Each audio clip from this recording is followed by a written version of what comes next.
It seems fine. Seems okay. It's okay. There we go. Sup, ladies and gentlemen, Knuckle on your end. Welcome back to each one of you. And of course, if you're watching this over on YouTube, please remember to hit that like button, hit that subscribe button. And as always, click the link in the description down below if you want to join the conversation live. It's always better when it's live. I keep saying that, and it seems like some of you do not believe me. You should, really. I never lie about things like that. No, it really is more fun when it's live because you get to control the conversation.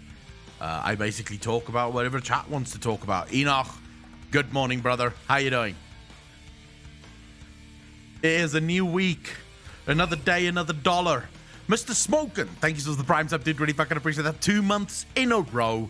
Thank you, thank you, thank you. Mr. Smokin', how you doing, brother? New week, new fucking bullshit. It's always the same, innit? It's always the same. I've started to, like, feel empty whenever I don't get, like, streaming days. How you doing, brother? Apparently I have good net today. I don't have the normal 10-second latency today. My stream seems to have quite a bit of latency, though.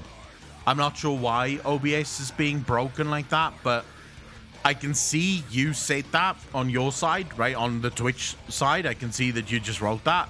But on my OBS chat, it hasn't shown up yet. There we go. It finally showed up on my OBS chat. Just doing a quick restart here of the chat room on OBS.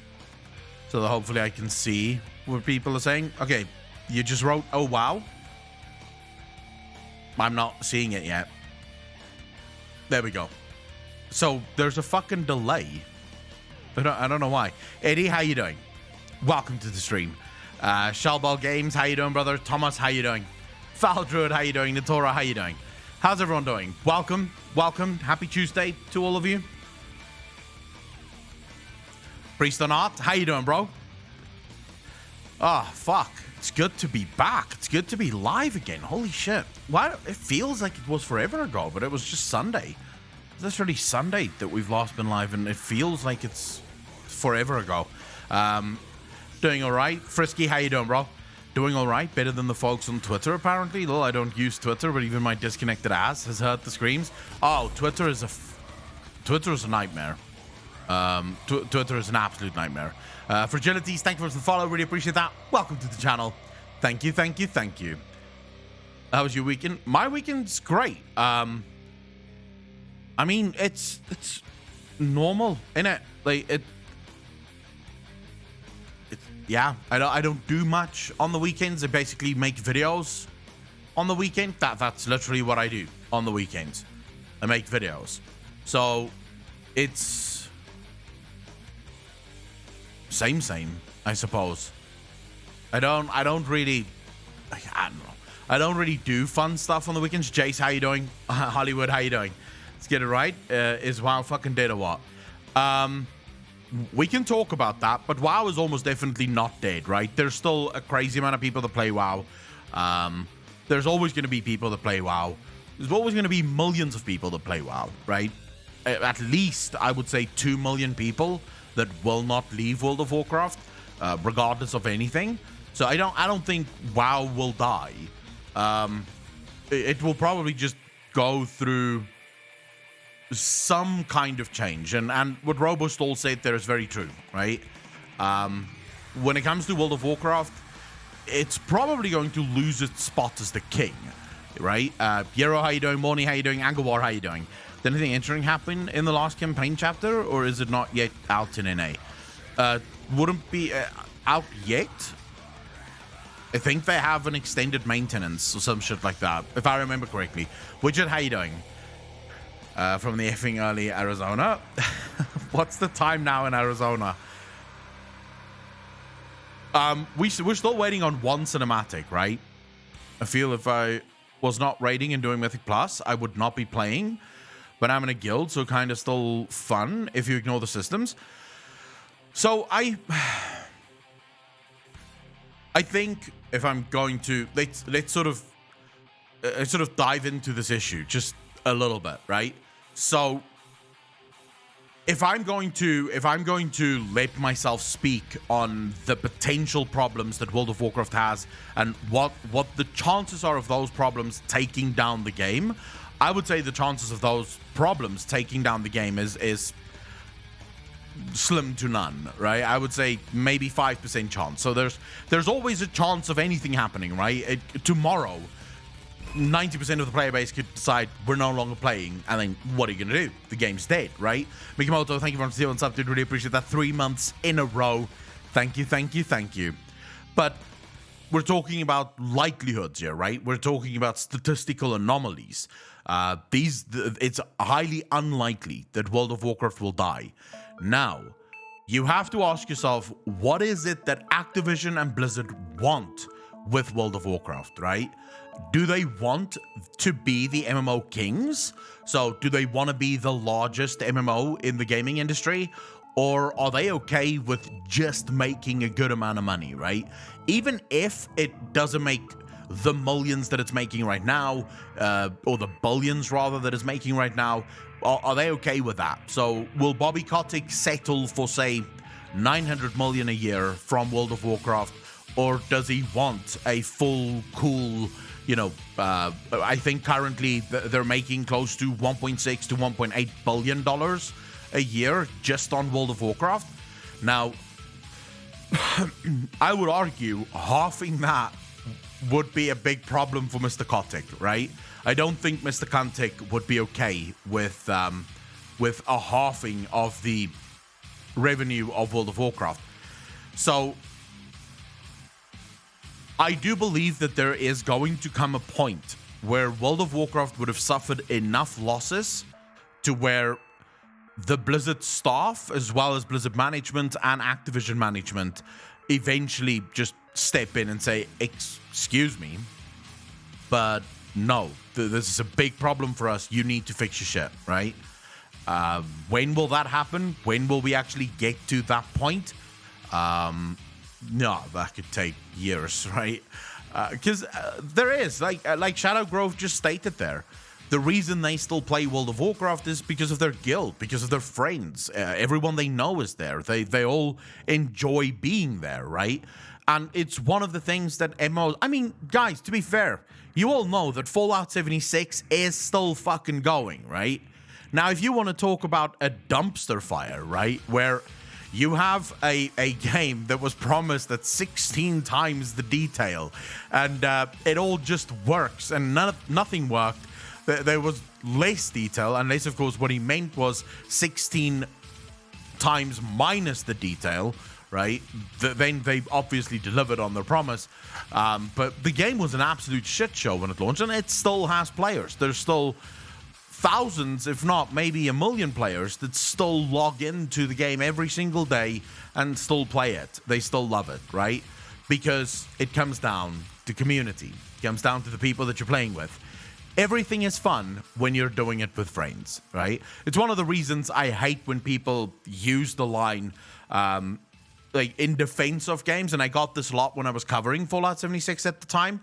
People coming up to me and saying, well, the game is fun with friends. I'm like, get the fuck out of here. Sitting in a room with no TV, no music, and nothing is fun if you have friends, right? Like, anything is fun when you're with friends. You can make anything fun when you have friends around you. Well, maybe not anything. There are certain, like castration, I don't think would be fun even if you had friends with you. So there are some things that friends would probably not make it better. Sex probably with friends involved could also be very weird. So maybe that's also not a good example. But most things, let's say like at least 60% of things in the world is more fun with friends. Now, so World of Warcraft could be in a terrible state and there would still be thousands, if not millions of people playing it because they have their friends there. They and their friends go on quests and adventures and do dungeons and do raids because it's fun, right? And they're having fun. The real thing that's probably going to come in and will most likely destroy World of Warcraft, Germanio, how you doing? Would be if Blizzard starts fucking with the ability to play with your friends. So if Blizzard started fucking with the guild structure, with the ability to actually need friends for certain things, that's probably where World of Warcraft would finally fall down. Now, I can see certain things happening in World of Warcraft over the course of the next few years. I don't believe that the race to World First is going to last for much longer. I believe that most of your top-end, high-end level guilds will most likely quit the game. They will most likely stop playing. The fact that Preach left, and then you also very recently had Stoops that left the game. These were both very hardcore players, right? So the fact that they left the game tells you that there is a serious problem within the high end of World of Warcraft. So they are most likely going to quit the game, which would be a substantial loss, but not really that big in terms of numbers, right? Because the high-end community is like 1% of the entire player base, so it's not going to hurt the overall player base in the game. I don't see casuals leaving anytime soon, but I do think it is inevitably going to happen. So how do I see casuals leaving the game? Well, at which point, and there is a point, even though I don't know what that point would be, there is a point where you get a new mount and that new mount no longer feels good. Or you get a new pet, or you get a new transmog piece. There's a point where the dopamine spike in your brain that's supposed to go, oh my god, I just got a new mount, no longer triggers, right? And there is that point. It's going to happen eventually, but it could be in 1,000 mounts from now, right? Or maybe 1,500 mounts from now. But at some point, people will see, like the people who collect mounts and the people who collect gear, they're going to get a new mount, and they're going to be like, why did I just do this? What exactly was the point of this? And that's where you lose them, right? That's the moment that they go, yeah, I'm going to go play something else. I no longer get that feeling. The dopamine spike is no longer coming. As of now, I know for a fact that there are plenty of people that play WoW and only really farm mounts, like Germanio, for example, who just said hello after weeks of not being in the stream. Judgment will follow Germanio.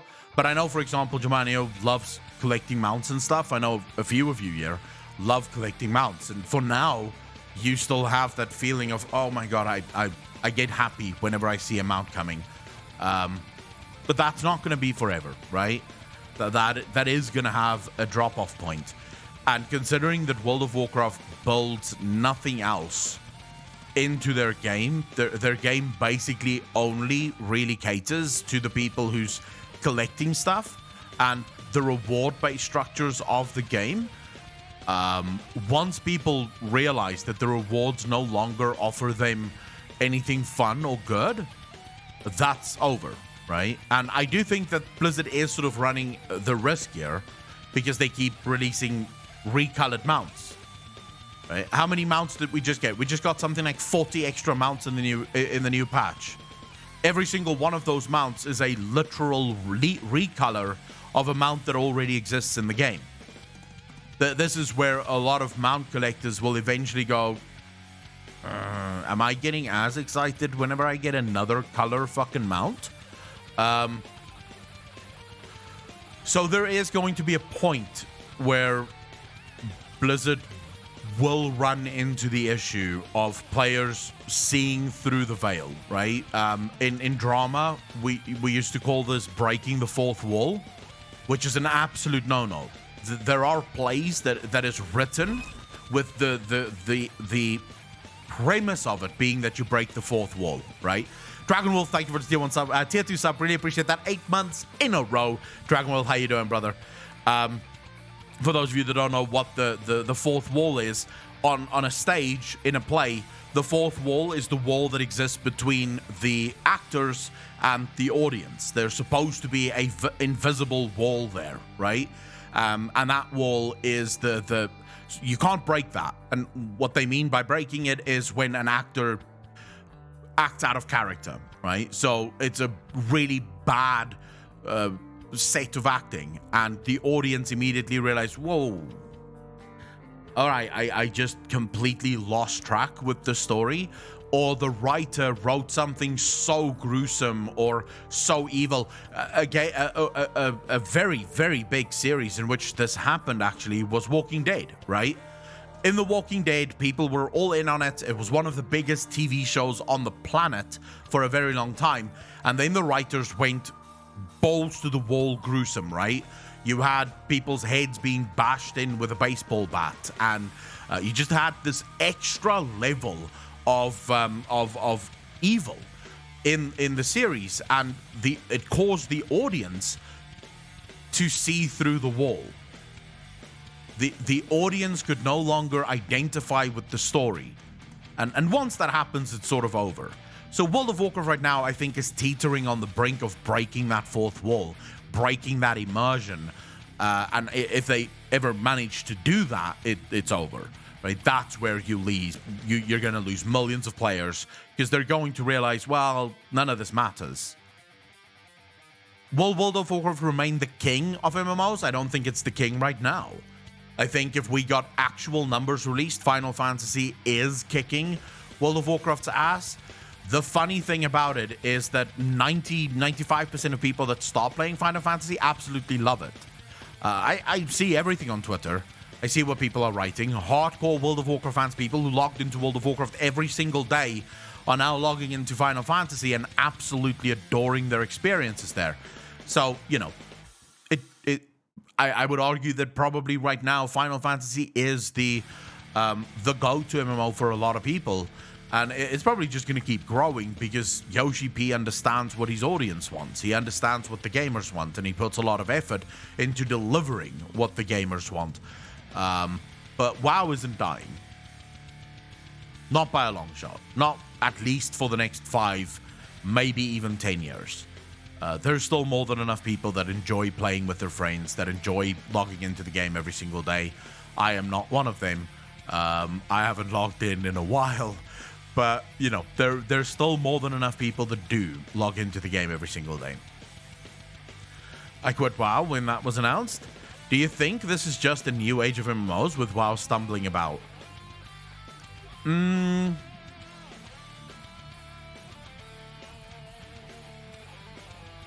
do think World of Warcraft suffers from very old school thinking. I think in some ways World of Warcraft is still stuck in 2004, right? Where they still believe that the things that they did in 2004 should still wildly be accessible and successful, and people should still love it. But then in other ways, Blizzard have gone a completely different route, and I do believe that a large reason for that failure has been the fact that Blizzard developers do not look at other MMOs when they design their game. And I have this, by the way, on very good authority from an actual developer in the game who told me, and this wasn't in response to a question of mine, this was basically just them asserting, we have no competition, so therefore we can't look at other games and copy what they are doing because there's no one even close to us. So we basically just have to try new things, and sometimes they work and sometimes they fail. And I remember listening to that and thinking, that's not the right way to think. Even if the game that you're looking at isn't as big or as good as you think your game is, right? You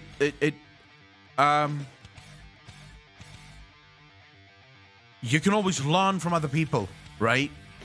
I watch YouTubers all the time, sometimes bigger than me, sometimes smaller than me. I watch them for inspiration. I watch them to learn something, because sometimes there's someone that does something that's really good that I could probably incorporate to my channel to make my content really good as well. Doesn't really matter whether they're bigger or smaller, everyone can have a good idea. Even a broken clock is right at least twice a day, right? So And this, by the way, wasn't just this developer's opinion. This is a this opinion have been regurgitated to me multiple times by a few developers. They do not believe that they have any competition in the gaming sphere. Let's contrast that to the thinking of Final Fantasy. Yoshi P forces his developers to not only play Final Fantasy, but also play every other MMO out there. They're forced to play MMOs. They are forced to look at what other MMOs do on a genuine, constant basis, because how else will you learn? How else will you find new things to incorporate into your game if you're not looking at what other people are doing? Because contrary to popular belief, it's very easy to fall into an echo chamber, right? To reach this point where you feel as if you have the best idea, and therefore you have the best idea. And now it doesn't matter what everyone else's ideas are, because you have the best idea. But now you're also only ever talking to other developers who also believe that you have the best idea. So very quickly, everyone has the best idea, but no one really knows convincingly whether or not their idea is in fact the best idea. And that is the issue, right? Esprit, I would like to tell you that have you watched the latest Allcraft?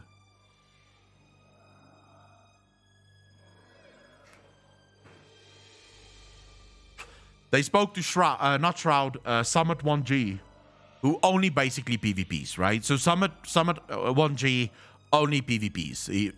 In WoW, ESO, PvP is his bread and butter. He's playing Final Fantasy. He's doing the PvP in Final Fantasy. And he actually said in the Allcraft, I do not understand why people say that the PvP in Final Fantasy is boring. I've been having a ton of fun in it. He loves the PvP in Final Fantasy. The thing about the PvP in Final Fantasy, it's just not their main focus, right? So their main focus goes into PvE, but they did say this was part of their Endwalker, the new expansion. They are actually going to start hyper-focusing on PvP in Endwalker to make sure that PvP actually reaches the level that they would like it to be in. So by balancing PvP and making sure that PvP works and sort of hyping it up a little bit more, right? So, yeah.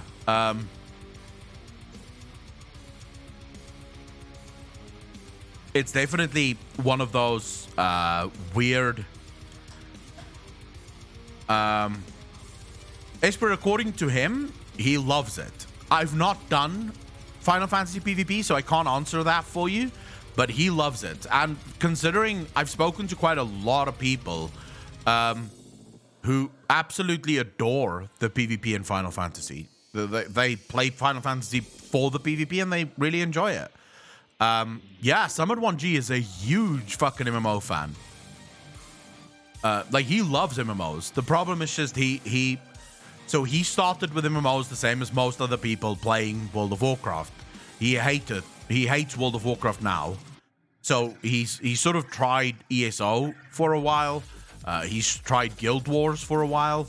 He got very much into GTA because GTA Online is similar to MMOs in that you play with a bunch of people and you're sort of, but then he also jumped into Final Fantasy when everyone was talking about it, and he apparently fucking loves it. So, there is definitely that. So I would say try it. Give it a go. It's free. You have nothing to fucking lose. Right? You genuinely have nothing to lose. Final Fantasy is free up until level 60. So you can jump into the game, level up to a certain point, go into the PvP and go check if that is your thing. And if you don't like it, then don't buy the game. Don't pay for it. If you love it, buy the game and pay for it, and start doing whatever it is that you want to do, I would say. But yeah, until such time that Blizzard actually starts looking at what other companies do, they're going to keep making mistakes. Because you can always learn something from everyone, right? You're very welcome, Spirit. Someone help. I'm doing a survey, and for gender, there is no option for women, only trans women. Wait, how can there be no option for women?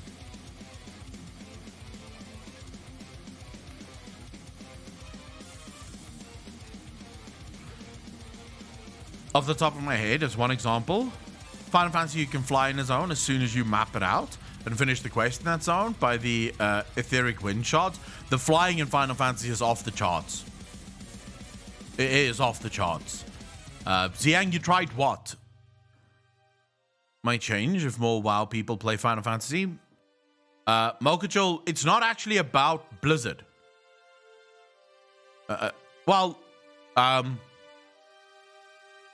Germania, we all know that women don't exist, right?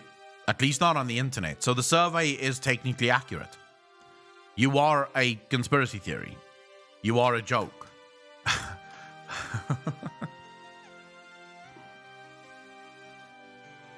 Of course, got a bit dingus here. We don't exist at all. Nope. Not online. There are no women on the internet, only men with voice changers.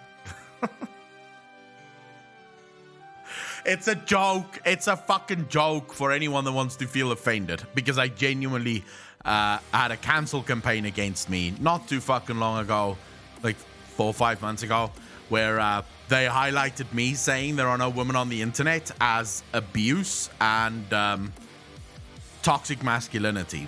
To which, of course, I replied, go fuck yourself. But, you know, just to highlight to everyone in the back that feels immediately offended by it. Does anyone here actually know? We're gamers. How would we know what women are? You're talking to the wrong crowd here, Germania. Most of us would go absolutely silent if we were to even speak to a woman. Speaking would be the last thing that would happen there, right? We would basically just stand there looking fucking weird. So yeah. Proper response. Hey lol, I actually start that whole women don't play WoW all the time and get so much crap. It's funny, especially when they hear me on Discord. Let me see, I think... So I genuinely believe that there's too many people there's too many people out there who can't take a joke anymore. Well, how out of context was that one? Saving Raven, how you doing? Kirken Roller? Kirken Roller. Thank you very much for the Prime sub, dude. Really appreciate that. 2 months in a row. Thank you, thank you, thank you. Multi-men online role-playing goals. Goal equals guy in real life, just saying. I don't care if you're a woman. Don't stand in shit or pull shit because you're too busy being cute. I agree with you 100%, Akko. I mean, to be fair, this is one of the reasons so many people get pissed off on my streams because I don't give a fuck. Of big balls. You do. I mean... To be fair, I have seen some of the harassment that women go through online.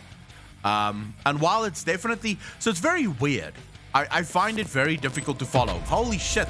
Kirkenroller, thank you for the 5 community subs. Did really appreciate that.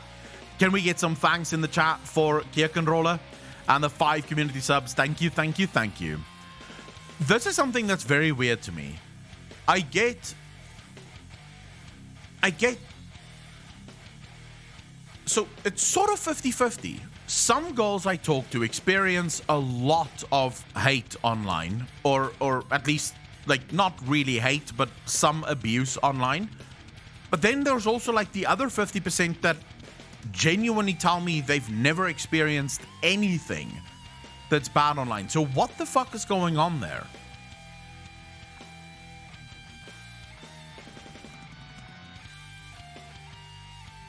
I mean, I don't know. I genuinely don't know what that is. Because you would think that if gaming truly was as toxic as some of these people on Twitter want to make it out to be, then at least all women would have experienced some level of...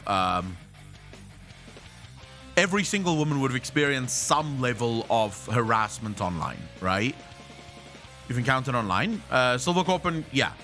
I mean, what fucking woman would I encounter in real life? I don't leave my house. So unless she magically shows up at my door, And then probably then I would tell her to leave me alone and playing video games. Like, why are you at my house? Get the fuck out of here. Yeah, I definitely experienced harassment, but I report to move on. That's the way to do it, right? That is the way to do it. Rather than just complain about it, just report and fucking just ignore, right? That's the easiest way to get away from people who harass you. Got a message from a guildie. How are you allowed to use computer without a supervision of a man? Or was that a joke, or was the guy genuinely asking that? Just pretending to be a man to avoid this, and often it works. Vistayan Fox, how you doing? Shay, how you doing, brother? I feel like that is sad, right?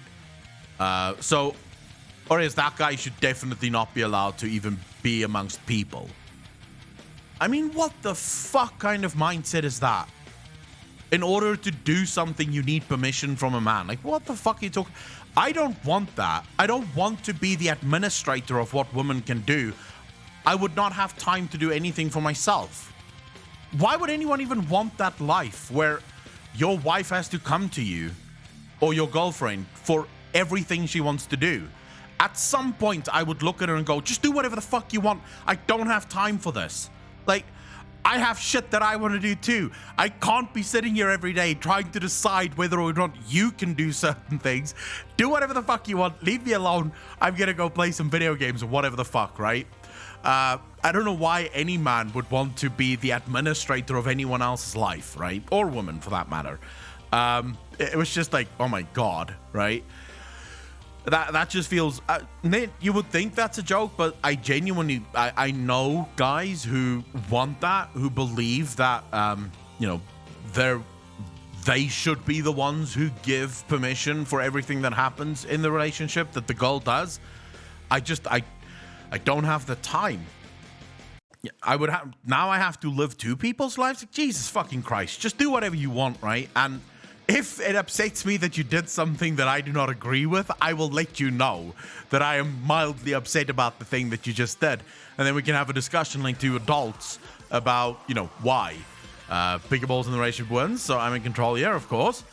I mean, the truth is that most women is in control of the relationship, and by your grace, you allow us to think that we're in control of the relationship. Every man knows this instinctively. We all just pretend it doesn't exist, right? But yeah, I don't know that. I don't know the mindset of it. And I also think that it is slightly sad that you get girls that have to pretend to be men. Like, what the fuck's the point? Why are there people who... Why do people exist who genuinely just want to make other people's lives miserable? Why? What do you gain out of that? I don't know what do you gain from that, right? Because if you do say you're a girl, you get the oh god, she will stand and shit. I've played with some girls that were better than a lot of the guys that I played with, so the people, whether man or woman, doesn't matter, think they're even in the position to decide what their partner can do is bizarre to me. I agree. There are certain things that, of course, you and your partner should have an open discussion about before you dive into it. Fluffy Kitsy, thank you for the first time chat. Really appreciate that. Welcome to the channel. I got told back in Mist that I should stop playing and get re-chained to the kitchen sink. I blocked and reported them. See, again, it seems very, like... So, just to be clear, I will not clean. I have a fundamental fear, like a phobia of cleaning things. It's not really a phobia, it's just me being lazy and I refuse to fucking do the work. Like, I just hire someone and they clean the place, right? Even then, I think I would feel uncomfortable knowing that it's my girlfriend doing those things, right? Whilst I'm sitting playing video games. Like, I would feel fucking miserable. I wouldn't be able to sit and enjoy my video game because I would constantly be going, she's in the fucking kitchen, cleaning the kitchen, and I help mess up the kitchen. And then, basically, without her saying a word, I would feel so bad that I would go help and I would fucking despise it. Because I don't want to clean. But yeah, guys who think the girls belong in the kitchen, are yet to see a girl in lingerie, I suppose. Right? I'm a man. What you on about? Jamanio, if you're a guy, the shit's weird. I already argue with myself 23 hours a day. I don't want extra work. When all women are born manipulators, so yeah, they control everything, agreed, but what the hell are we talking about? All women are not born manipulators. People are manipulators. I take issue with the fact that you say women are manipulators. People are. I mean, people manipulate each other all the time. I actually watched a podcast with 2 psychologists where they were talking about the why. Why do humans manipulate? Like, what's the point of manipulation? And from what they can tell, if we go back, if you go back in time, right, it almost always has to do with survival.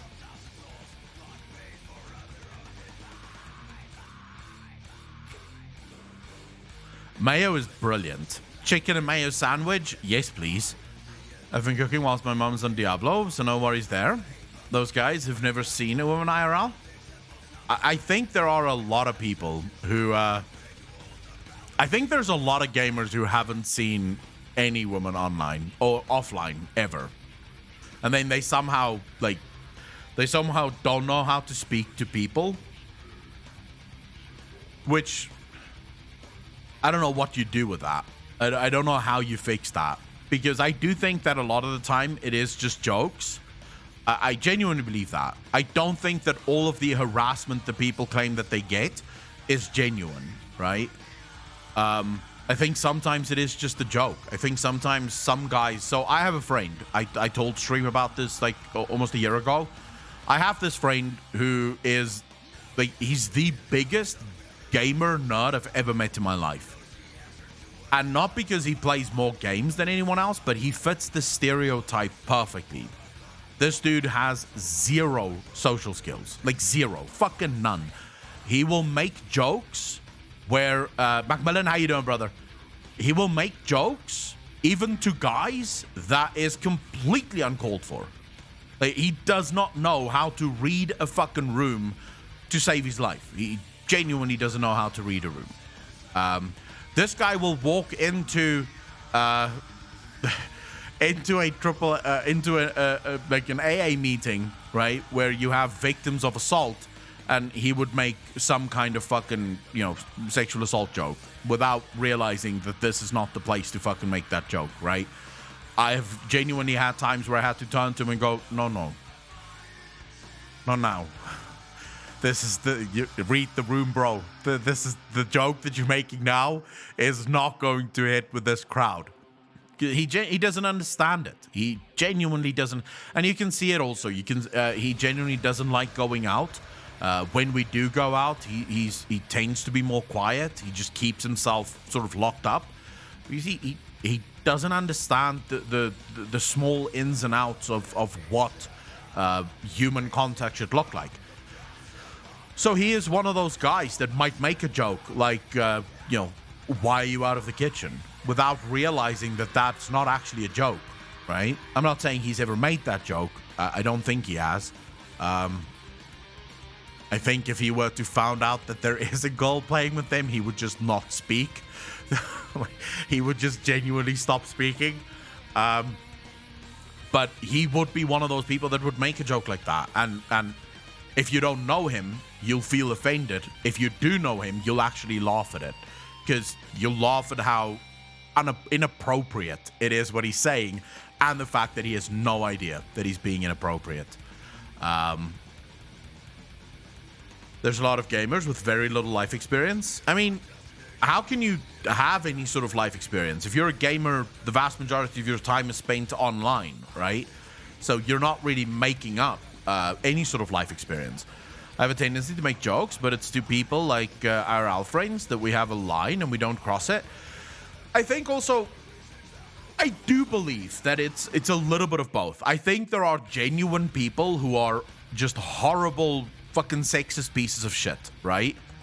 That goes for men and women, by the way, because I've seen quite a number of incredibly sexist women on Twitter.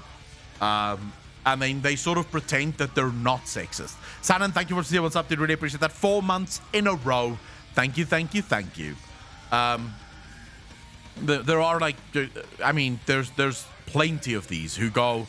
I saw someone the other day write, I think it's time to kill all straight men. And then in the next tweet is, if your reply is it's not all men, then you're part of the problem. And I was like, no, bitch. You legitimately want to kill me. You want to kill me because I am a straight man. So at that point, you can go fuck yourself because you're a sexist piece of shit. Right? You are literally trying to start a war. Baraka's going to have to restart the stream. Shay, what do you mean? Hoping we get Anduin cuts in a couple hours? Like, you're literally you're trying to start a war between men and women that I don't think needs to fucking happen, right? I don't think we need to have a war between men and women. I think that's a horrible fucking idea. But then you also get guys that's just as horrible, right? And just as sexist. And then I think there is just this level of people who are too sensitive. I think the other side of this, there is genuine people who just take offense even when there's no real reason to take offense. Even when the thing that's being said isn't really offensive, it was meant as a joke, even if it is an off-color joke or maybe an inappropriate joke, it is just a joke. And then people just take fucking offense because what are they going to do? Why would you take offense? To sit on.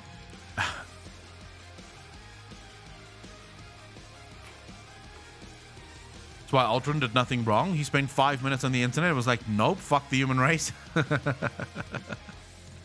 BFN for someone else is really cringe.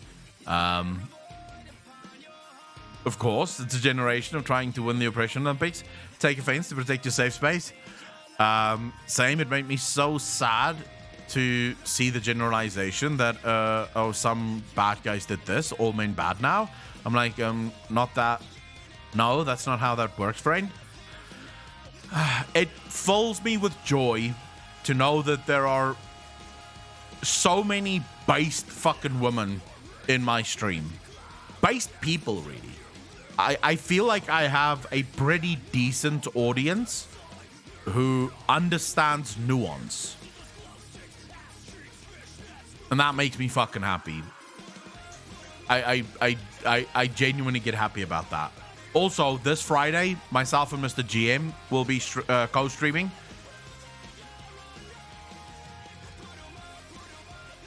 So, if you guys are looking forward to that stream, that's going to happen this Friday. I'm a bad man, a very, very bad man, but only if you want me to be. Also, by now. Although, that's not the same thing. We're just going to be chatting about, you know, World of Warcraft and all the shit within World of Warcraft and the game and the like. What else would I talk about? Did you see my tweet at you? Kind of curious, your thoughts on it? Zealotry, I have not. I generally don't really check Twitter when I'm streaming, unless someone tells me to. I have quite a few tweets that's been blowing the fuck up. I don't like it. Who are you on Twitter? Zealotry? Pave Bones, how you doing, brother? Nice music. Mizomix, how you doing, bro? A-holes come in all shapes and sizes, and sexes and religions. An asshole is an asshole. There's nothing you can fucking do about it, right? There literally is nothing you can do about it. Zealotry, I don't see it here. Hold up, I'm checking. Bob, Warcraft T, Jared, X-Candy, Arakias, Kroger, The Grey, Julie. No. Where did you tweet at me, Zealotry? When? How long ago was this? Fuck. I don't know how long ago. Hold up, I'm scrolling. I am fucking scrolling. insane for some reason. It was like 12. Oh my Jesus. Okay, 12 hours ago is a long time ago. That's a long time ago. Hold up, I'm gonna have to scroll way fucking down because I've been tagged by millions of people in conversations that have fuck all to do with me.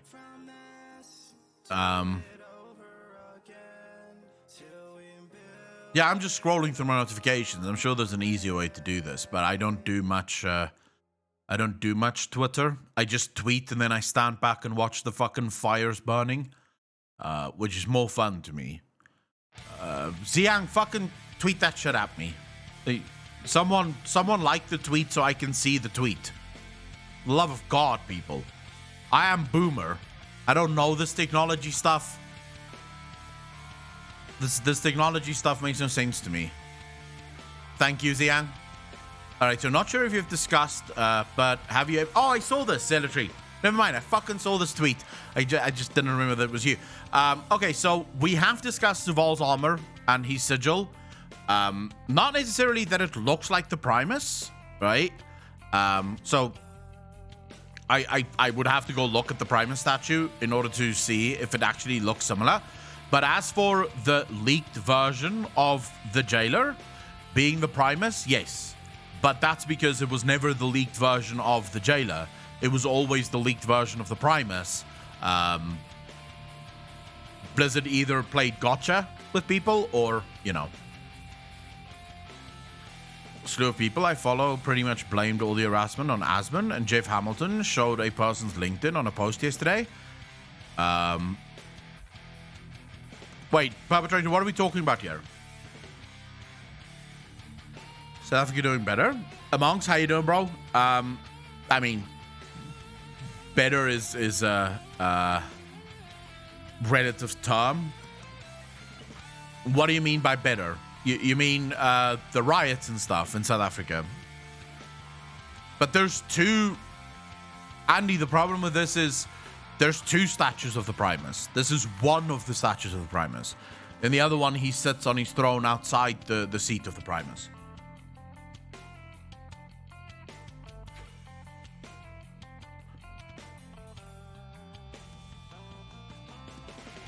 Yeah, there is two. Although I don't see this as looking like... This is definitely not... The one inside the seat of the Primus... fuck, let me show you what I'm looking at. So this one doesn't look like the new Zuval.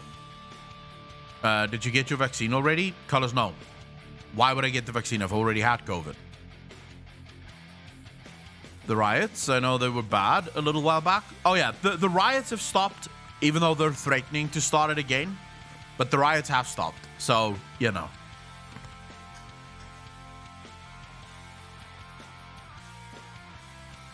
Asmongold posted a tweet last night about the harassment towards him for the past few days, saying he only punches back, not up or down. Oh, I saw that.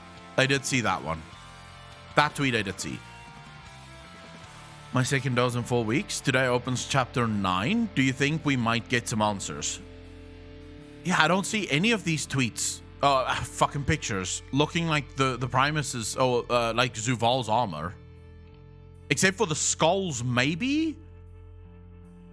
Maybe the skulls on the shoulder, sure, but I don't see anything else. No, I'm waiting to get the vaccine. Like, if in 4 years none of you have sort of turned into zombies or something, then maybe I'll get the vaccine. For now, I'll just stay in my fucking house. I think the one inside the seat of the Primus kind of does. It was the helm. Yeah, just to be clear, I can't get the vaccine even if I want to. South Africa doesn't have enough vaccines for everyone, so I don't even know where I would get my vaccine here. Control chip in my arm already. No, I'm not anti-vaxxer. I'm not an anti-vaxxer. I get my vaccines every winter, like the flu vaccine. I got all my vaccines when I was a child. If I ever have children, they will get all of the vaccines. My only issue with this vaccine is that it never went through any human trials. This is the human trials, right? So it's being tested on the population right now. This is a brand new type of vaccine. This is something we've never done before. It is genetic manipulation, which up until 2 years ago was like illegal worldwide. You were not allowed to manipulate people's genetic makeup. So, you know, this is just sort of, I feel like I would feel better if I knew the long-term effects of this, and that there isn't. I'm not saying there is. Who knows if there's going to be long-term effects, but I'm just not willing to be part of the beta test. Because if there is, it could cause a lot of problems in a very short period of time, right?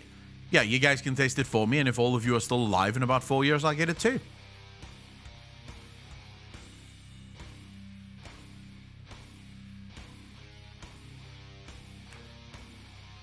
Four to 5 hospitalizations right now are breakthrough cases in fully vaccinated people. Oh, but the CDC have already admitted that the vaccine doesn't seem to stop any of the new variants of COVID. Like, literally, the vaccine is completely useless against the new variants of COVID. So they do, however, see that the people that already had COVID, their bodies seem to be far better at fighting off the variants. Breakthrough cases are not as bad as being unvaccinated, though. Only works on the original strain. I mean, there is a risk here, right? And I'm not talking as a medical professional because I'm not one.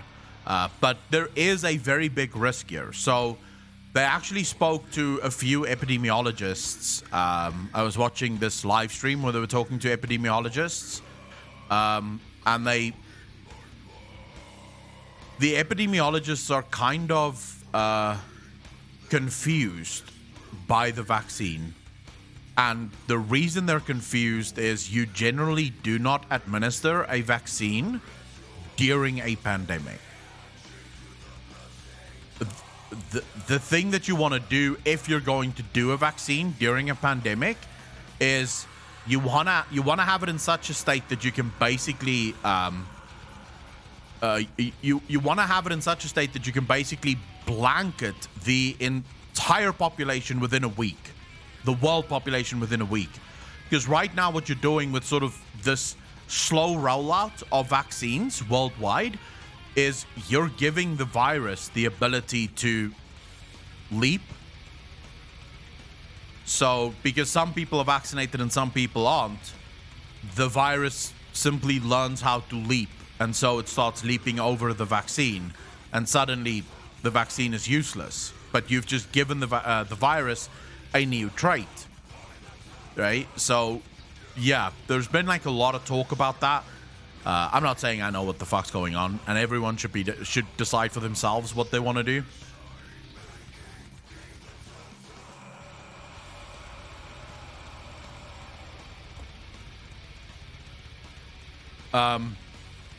Just to be clear, the CDC didn't straight up say that the vaccine is completely useless against the strains. They said that there seems to be evidence that it might not be as effective against the variants. So just to really be specific about what they said. Do you know where that was? I would like to see it too. Oh, Vashian, I have no fucking clue.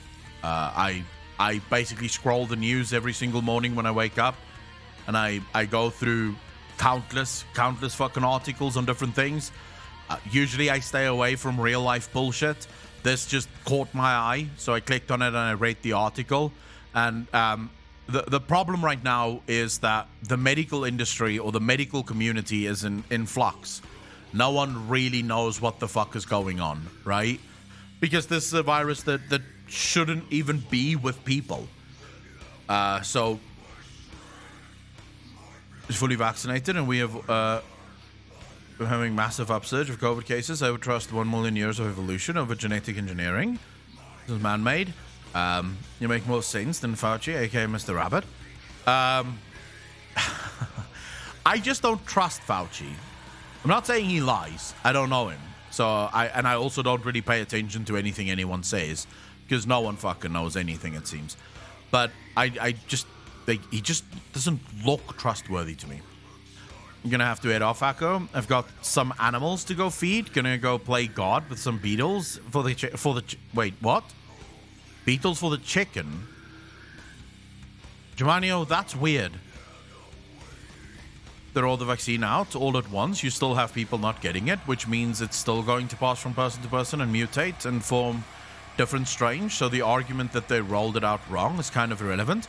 Aaron, the reason so many people aren't taking the vaccine is also not necessarily a bad one. Because this is how it should have happened, and this is what the epidemiologist said.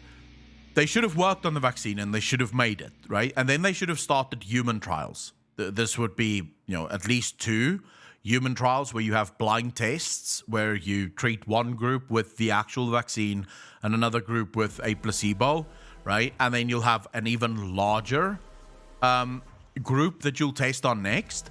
So once it's gone through all of its testing phases and we know the long-term effects, that's when you roll it out to the human population. And at that point, I imagine you would probably end up with 90% of the human. So I'll just say for myself, right?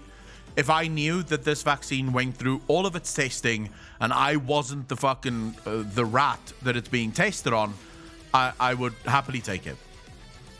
Fucking happily. It would not bother me one bit. Because I trust medicine. I trust doctors. I'm not one of those fucking nutcases that think doctors want to kill me or some shit. I actually do trust the pharmaceutical industry to the point where I believe that much of what they do is to save my life. A lot of what they do isn't really. Let's be fair, when you have drugs like drugs for restless leg syndrome, that's just to make money. But, I think that their antibiotics is meant to save my life. I think that their vaccines, for the most part, is meant to save my life. But I would have liked if there was a little bit more testing in it. That's the only reason I'm not entirely sure if I'm willing to take it, right? It's the only reason. I would have liked if this went through more testing. And most of the people that I spoke to that also is a little bit scared of getting the vaccine is scared for the exact same reason. They're not entirely sure if they can trust that this thing isn't going to have some long-term effects.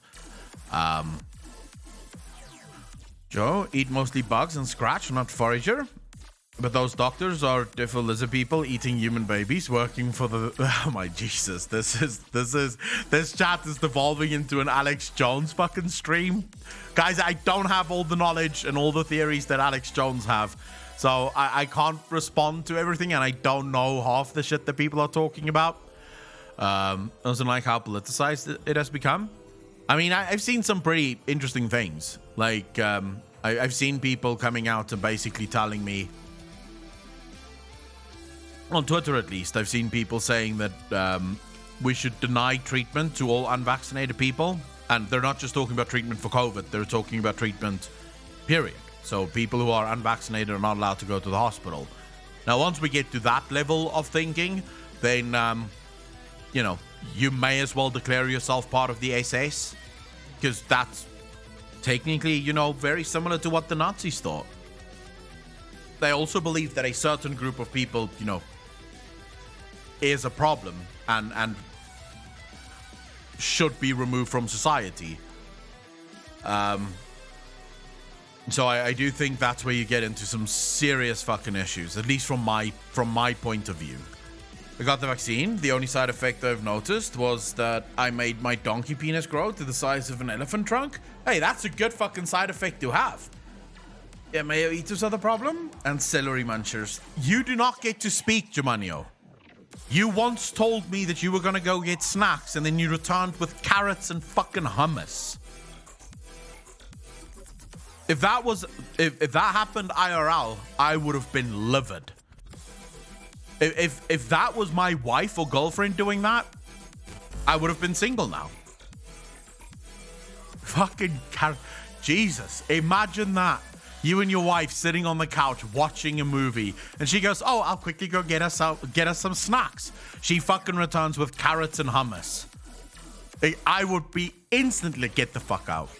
Get out of my house now. Go get yourself some other fucking boyfriend. This shit isn't working anymore. I don't love you anymore. Fuck off. This wrestling card is fighting. Depends what kind of wrestling.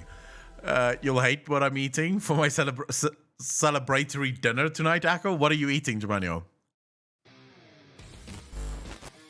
By the way, where's the Panther Baby? Thank you for the follow. Really appreciate that. Welcome to the channel. Thank you, thank you, thank you. I would assume she wasn't real and he is having a nightmare if she came back with hummus. Yes, I would genuinely feel like this is unreal. Ben Raging, how you doing, brother?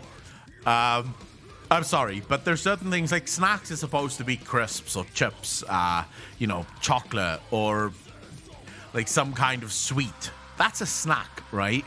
If you come back with carrots and hummus, that's not a fucking snack.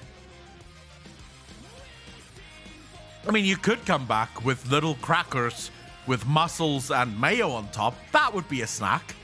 Chopped chilies to mix in mayo to the dipping with nachos. Oh, that sounds fucking good, Fluffy. My aunt and husband listened to their dumb Trump son and didn't get vaxxed. Today, her husband is incubated with kidney dialysis and a need of blood every day because they also did a... on him. Massey,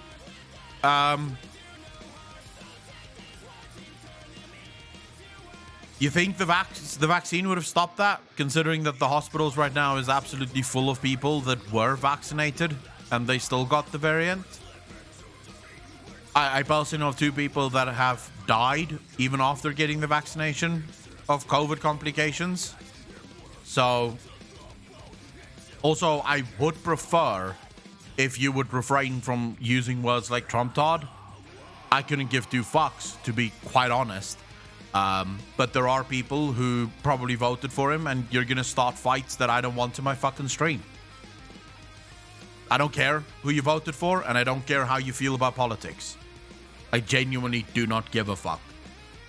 But I would prefer if my stream doesn't devolve into some massive screaming battle between 2 sides of a political divide that makes no fucking sense. Because both sides seem to think that their side is good, with neither side realizing that they're being lied to and fucked in the ass by their side. Doomhammer, how you doing, bro?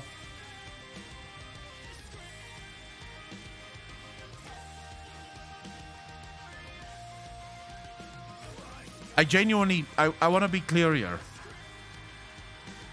I do not fucking want political fights in my fucking channel. And there's one reason and only one reason for it, right?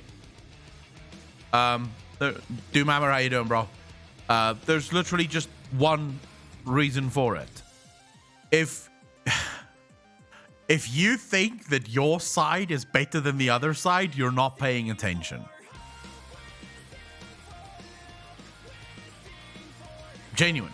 If you think, oh, I'm blue, my side is better than the red side, you haven't been paying attention. If you think, oh my god, I'm red, I'm better than the blue side, you haven't been paying attention. You are getting fucked in the asshole, right, by your side, and they're laughing their way to the bank. I have a news flash for you. Not a single one of your politicians gives a fuck about you. They're only there for money. They are there because they are the most useless individuals in the world. They have no ability to make it in the real world. They have no ability to start a business. They have nothing to add to the human population whatsoever. So what do? They go and they feed off of the population.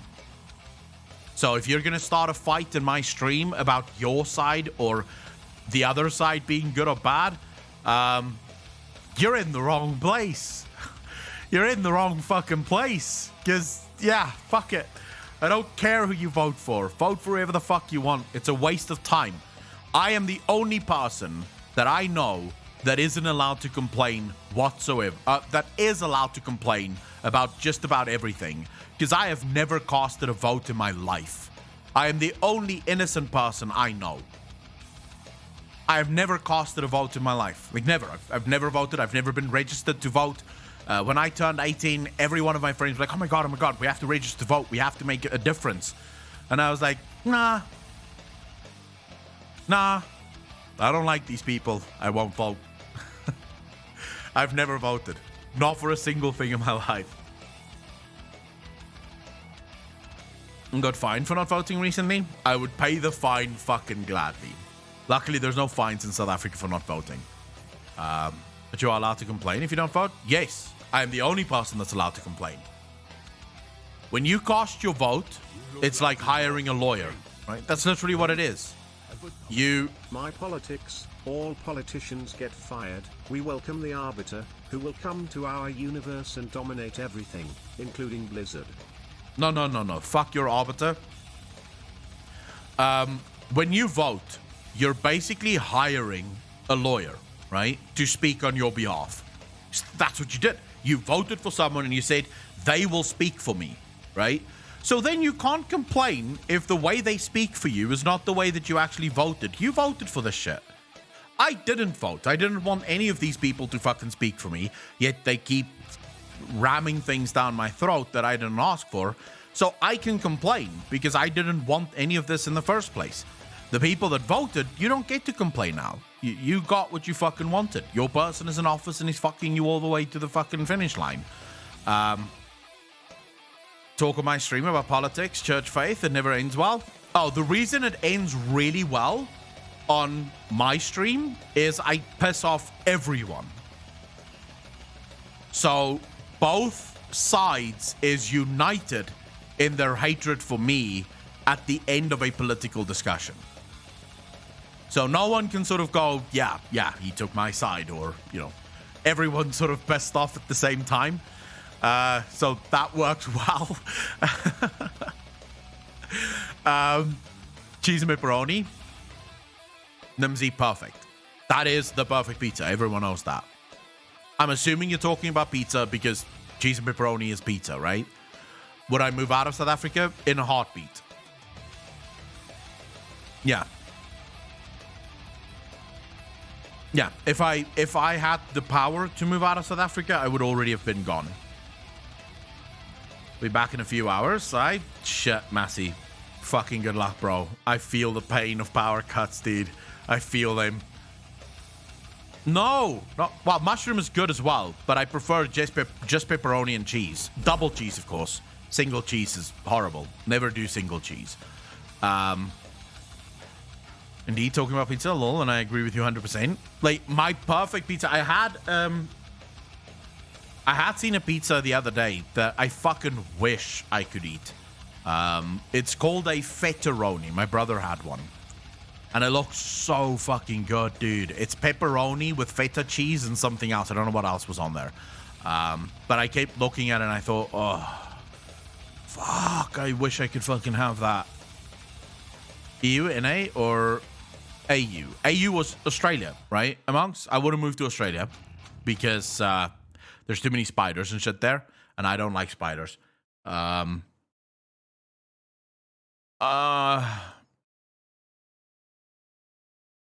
It's difficult to say. I've recently sort of looked into Singapore, and I kind of like that fucking country. They have almost zero income tax. There's almost no income tax there. And you only get taxed for the things that you use. I was like, fuck. That's like the perfect place to live. So I sort of like that idea in Singapore. Would I live there? Probably not. Don't know. I've never been there, and I think the culture would be. No. Lazy Peon lives in. He lives in Taiwan.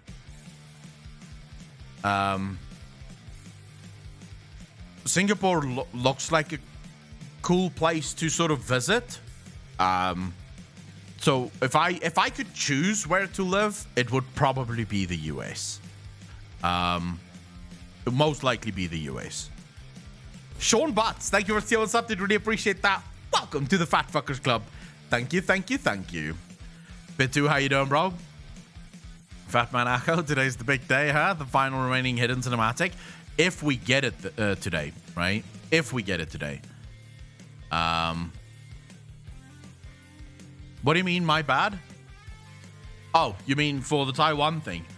Yeah, I just know he lives in Taiwan because he's making those videos, like real life MMO videos, which is really cool videos. I would, I mean, for now, I'll probably just stay in South Africa because I think there's a chance that I could get the life that I want in South Africa. So I was watching this this lawyer talk the other day about South Africa, and they're sort of following the trains right now, and it seems like South Africa might soon lose its government. Now, woohoo! If that happens, right? So yeah, that maybe I'll be happier in South Africa. Maybe if I stick around, we'll soon be an anarchist state, and that would make me very happy. If, of course, that doesn't happen, I would probably move to the US. You will all not really a coup. So, South Africa is a weird country.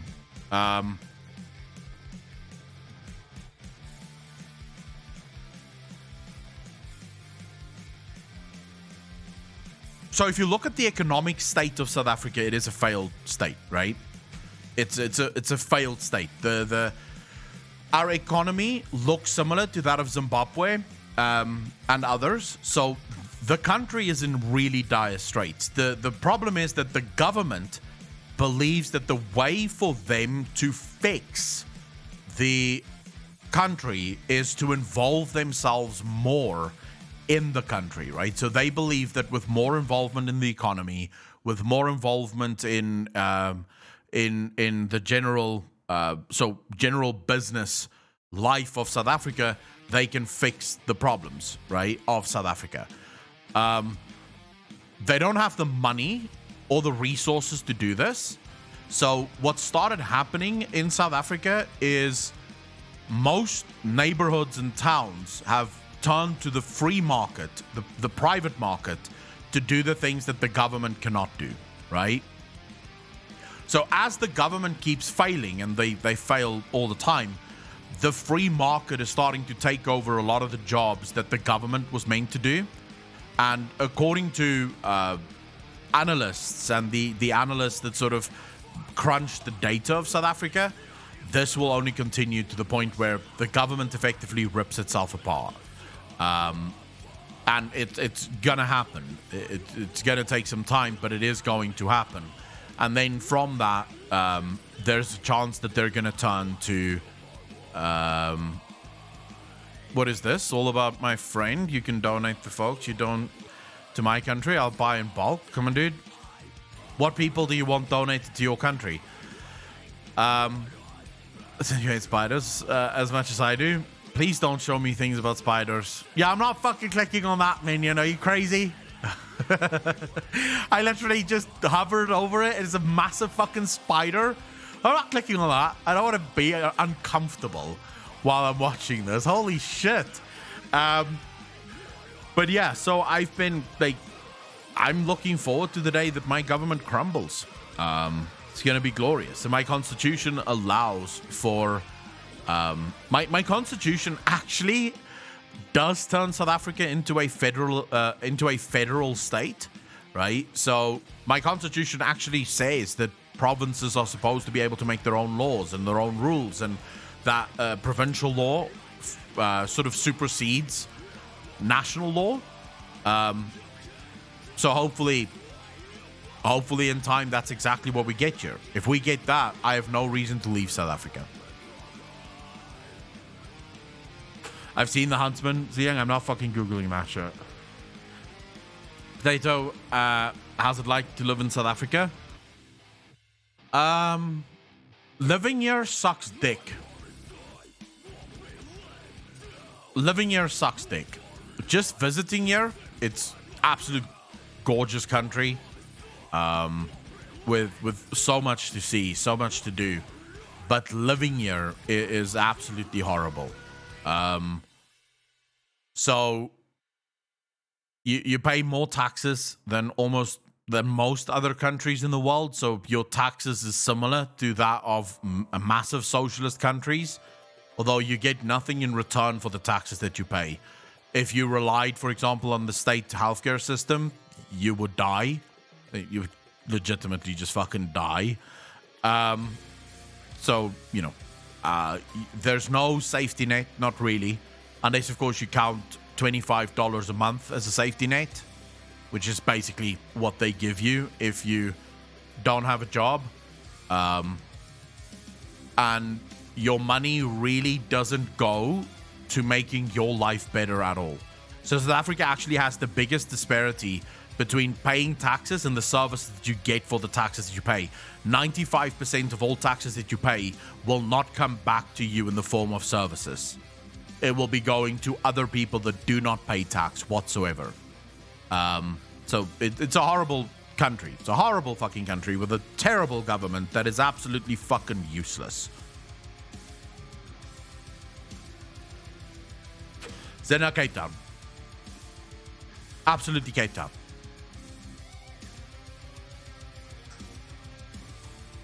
Cape Town is gorgeous. It is just one of the most beautiful places on earth. Oh, Amos, my government is incredibly corrupt. Like, incredibly corrupt. And my president seems to be like making moves to consolidate power around him. So I think he's going to become a dictator in the very near future. Like, he's just sort of moved, he's been moving a lot more of the government that was supposed to be the government. So the way my constitution is set up, my country's constitution is set up, the vast majority of control of the country lies within the hands of ministers, right? So the president, and then he has his ministers, and the ministers control parts of the country. Over the course of the last 2 years, my president has sort of been consolidating power.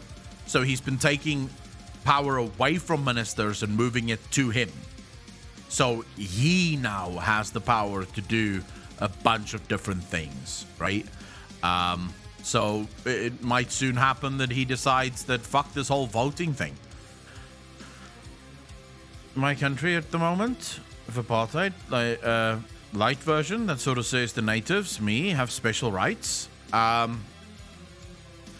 I think South Africa should be an example for every country in the world of what not to do. Malema, but don't you think he would fight a Ramaphosa dictatorship, not to mention the capitalists? Wild boy, Malema is like a dog with no bite. The dude is fucking useless. His party is obscure as fuck. I mean, he came in, he calls himself the commander-in-chief, the commander-in-waiting, right? I think is what he calls himself. But his party barely gets 12% of the vote. And that is shrinking. So they're getting less and less because his party basically only caters to the most racist people in the country, right? The people that basically want to kill all white people. Now, the issue is he himself does not, I think, believe in that message. He just wants to make money. So he's not nearly radical enough for that group of people. So they've sort of been joining other parties within the country that is far more radical and actually willing to kill people. So Malema is useless.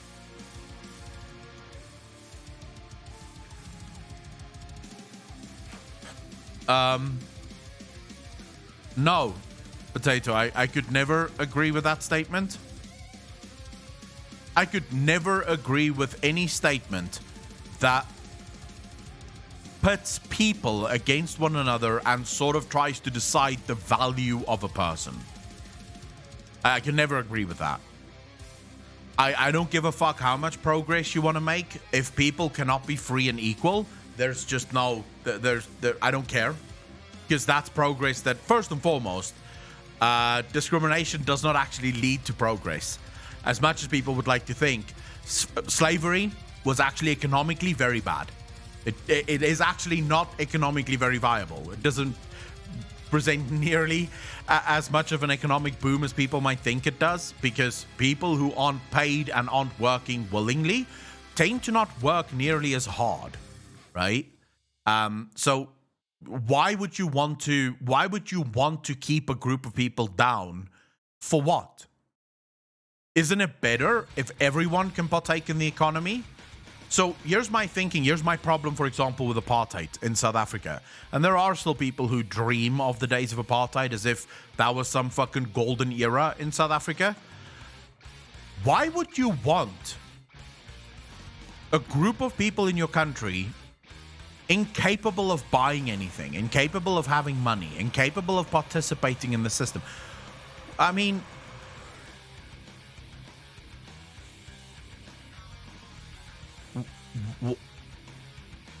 surely that's a stupid fucking system. Isn't it better if everyone can buy shit and everyone can partake in the economy and everyone can come up with ideas? Oh,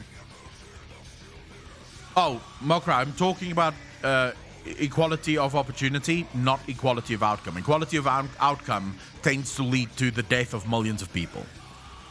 Almost always. What would you say is the foundation of the system here in America? Giant Rat Guy, what do you mean? What is the foundation of the system in America? The only people, Apocalypse, how you doing, bro? That should be discriminated against, or dum-dums? Yeah, I think if you're a stupid asshole, you should probably be discriminated against.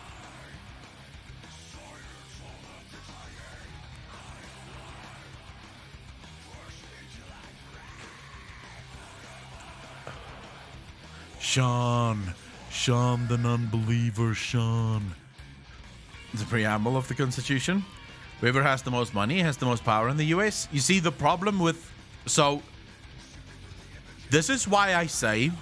Now, to be clear, I'm not one of those people that will ever go join a march or an activist organization for anything. I don't have time for that shit.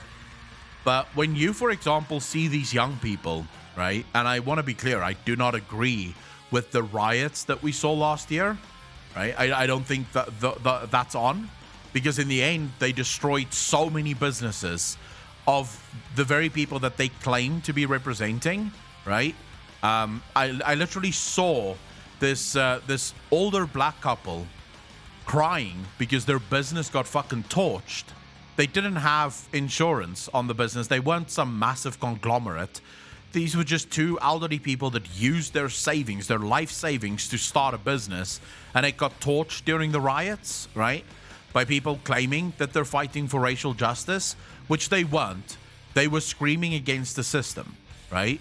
Now, I disagree and agree with those riots on a sort of foundational, fundamental level. You see, I think that a lot of people on the left understand fundamentally that something is wrong. Something within this system is not okay. The system is sick. The problem for a lot of people is they don't understand why. They don't understand why the system is sick. Right? So they'll scream for things like socialism, and they'll scream for things like communism. They'll scream against things like capitalism, without understanding that this is not the problem is not what you think it is. You're wrong about the problems. You're right that there is problems. You're wrong about the cause of the problems. You see, I believe that the biggest evil in this world, like by far 100% the biggest evil in this world, central banking. Johnny Mango, thank you for the follow, dude. Really appreciate that. Welcome to the channel. Thank you, thank you, thank you. Central banks is the reason the system is as fucked up as it is right now.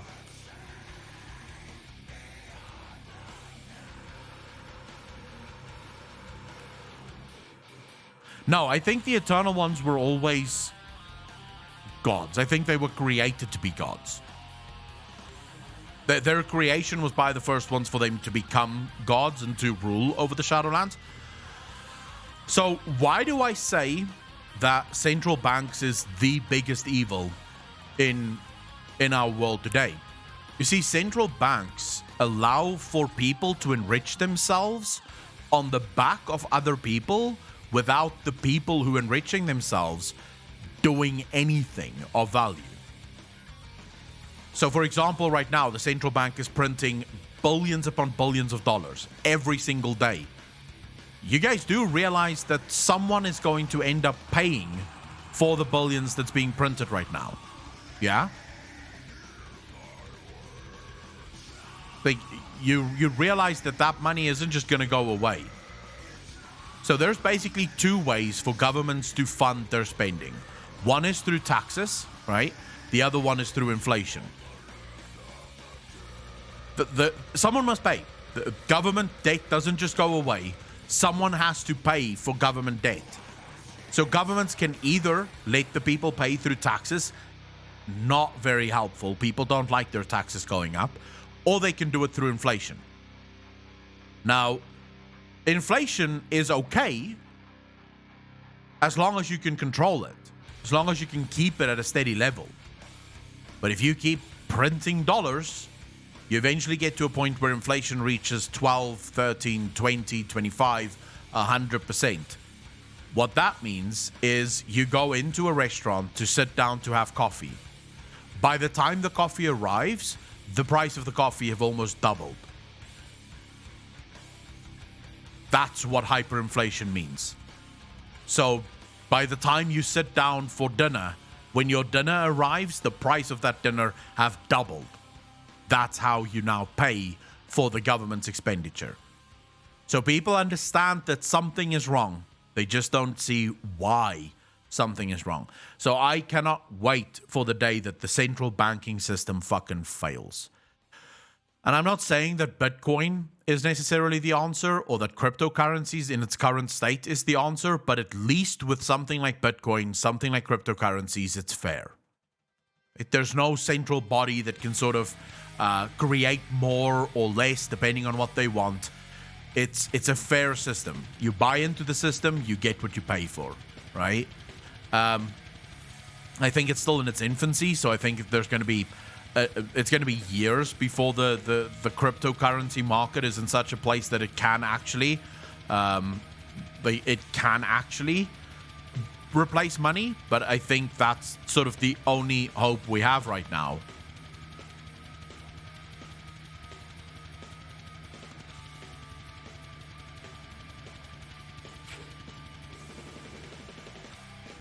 I don't know. Like, what would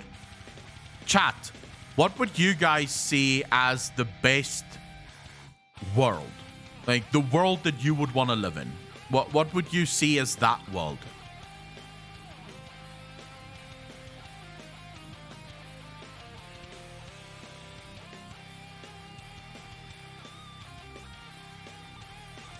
Mike Orestia, get the fuck out. Deglobalization? Star Trek? Hey, I have some good news for everyone. I started watching Star Trek. I did not think I would be a Trekkie, but I watched the movie, the newest, I think it's the newest Star Trek movie. I don't know what movie this is, but I'll show you which movie I watched. And I loved it. It was so full of fantasy. I absolutely fucking adored it. Let me just quickly see. Which movie did I watch again? I think it's Star Trek Enterprise is the one No, not Enterprise. The movie. What's the fucking movie called? There was it's like new-ish movie. Prometheus, how you doing, bro?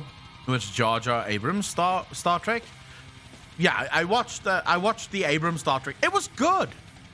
Why do you say my condolences? I fucking like that. I really enjoyed that Star Trek. It was funny. It had a good amount of fucking, how do I put this? It had a good amount of comedy in it. It had this one. I watched this one, right? It's a very good film.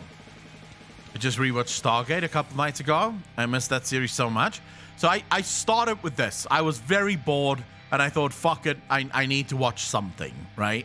So I guess I'll just watch this. So I started with this. I fell in love with Star Trek. really enjoyed it. Now I'm watching Star Trek Enterprise. This one. I started watching this one. As you can see, I'm on episode 2 with Star Trek Enterprise. And it's good. It's good. I kind of like it. Is Enterprise the best? Is it really the best?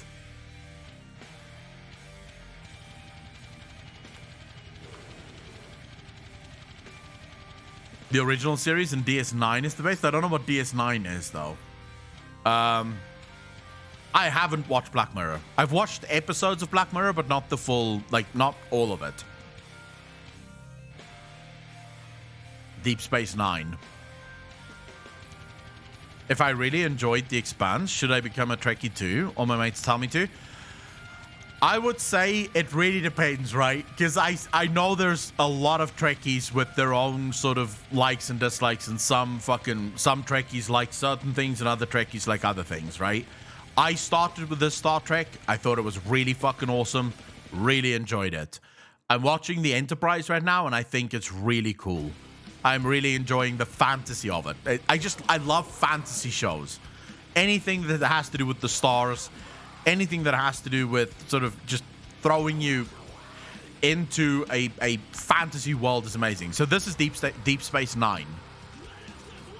Will I still enjoy it though? Because I'm assuming the graphics is going to be absolutely terrible.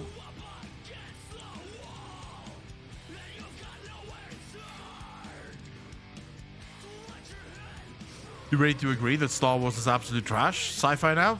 No.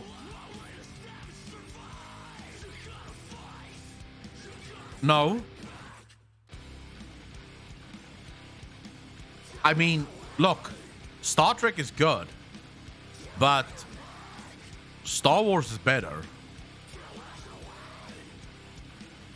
Lower Decks is stupid fun Trek, worth a watch, but you might need CBS All Access. Galaxy Quest with Snape. I hate both. Haven't watched a Star Trek movie in years. For the win. Don't watch Deep Space Nine until you've watched A New Generation till season 7. What? A New Generation? You mean Next Generation? Are you talking about this one? You look like you've lost some weight. Zix, thank you very much. Did really appreciate that. Did you watch Vampire Diaries? I absolutely love the vampires. I love vampire dictionaries, original vampires, the Twilight, Vladimir in League of Legends, and Venthyr in Shadowlands. Yes, I watched Vampire Diaries. I really enjoyed it. I watched the originals. I really enjoyed it. I watched Twilight. I thought it was good. I'm also big into the vampire thing. I even watched Dracula, the first and the new one. Still really enjoyed that as well. So yeah. Sorry for late comment. Have to second view that Deep Space Nine isn't the best Star Trek show. I gotta go. Macmillan, thank you much for hanging out, dude. Really appreciate it. Take care of yourself, bro. I like vampires. I don't like Twilight. I like Twilight just because it was fucking, like, it was a good love story. Was it a good vampire story? Fuck no. It wasn't a good vampire story, but it was a good love story. Some people are talking about shitty politicians. Apparently, in Greece, the people are accusing the government that they allowed entire forest areas to burn, along with villages, so they can build wind generators in the area. So companies over nature and people's houses. Grumpy, but is that true? Because if that is true, then the government should get fucked. Watch Enterprise, then the original series, then Next Generation, then DS9, then Voyager. Fuck. So there's a lot of shit that I have to watch. But I don't think I have all of those. So, yeah, I don't think I have all of those.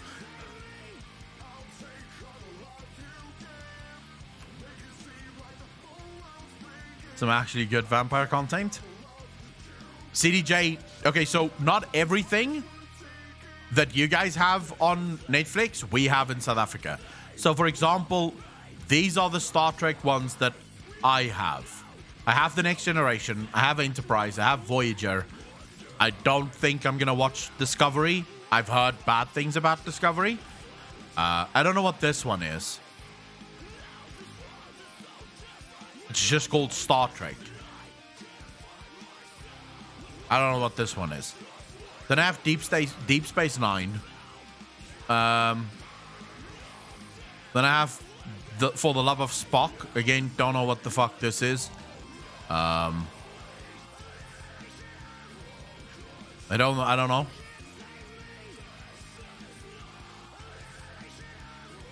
This seems too old to watch, though.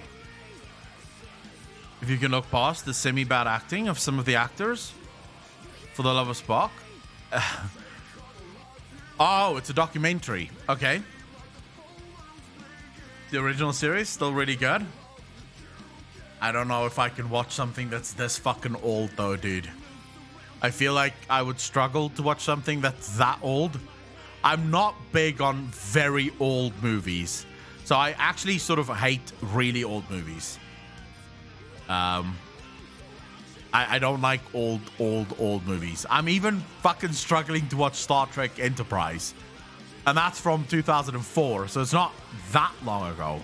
And I am sort of struggling to watch it because there are graphical stuff that I'm just going, oh my god, dude, no. That's horrible. That's just, it breaks everything. Made my brain hurt, lol, but still got some entertainment out of the old stuff. What do you mean he made your brain hurt?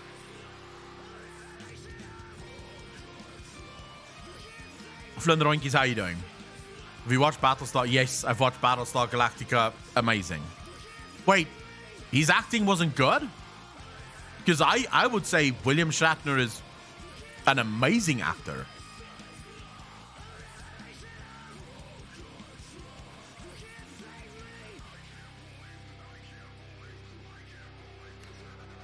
You see, I fell in love with William Shatner because of Boston Legal.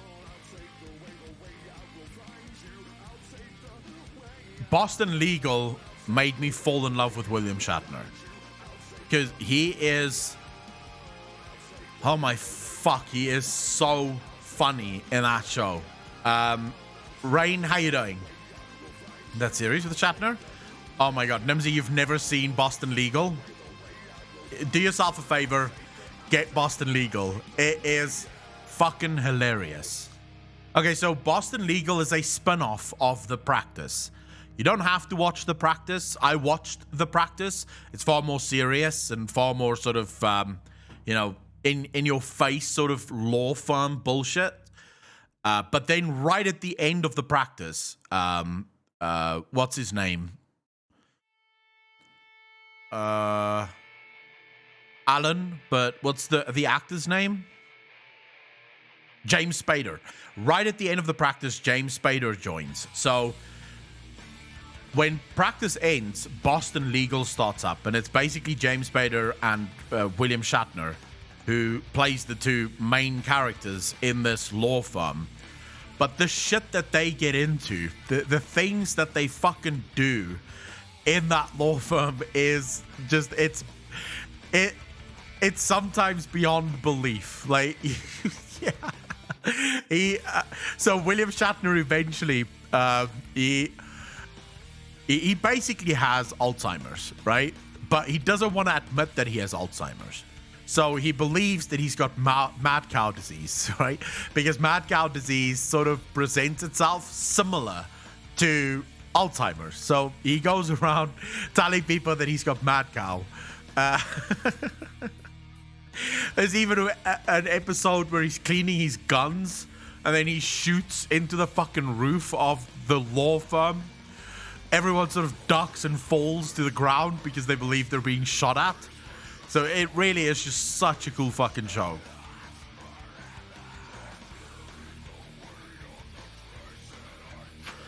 Mad Cow Show. Spader is an amazing actor. I'll definitely check it out. You guys have to realize, though, that I did say the old stuff, like the 1960s Star Trek TV series. I should have been more specific. Man, you make me want to rewatch it now. I've rewatched it multiple times. It's one of those shows that you can watch as many times as you want because it's a comedy, right? It is a comedy, and it's better than most comedies out there. Let's be real. It's better than 90% of all new comedies, at least. Plus, I just rewatched actually. This was like 2 nights ago or something. I rewatched that He's Just Not Into You. How many of you have seen that movie? He's Just Not Into You. And yes, for those of you that's wondering, I am a huge rom-com fan. I like them. I don't know why, but I fucking enjoy it. Also rewatched Serendipity not that long ago. I don't know if it is, actually, Nimsy. You may have to borrow it from the internet. Rune Cal, how you doing? It's just not that into you. It's good. So, I liked it, but at the same time, I was sort of cringing about some of the things that they told, like some of the things that they tried to sort of convey in that movie just wasn't really true. Did you see? I loved Love Actually. Yeah, I'm a huge fan of Love Actually. Very good movie. One of my Christmas movies. So around about Christmas time every year, I'll rewatch Love Actually. Adelia, how you doing?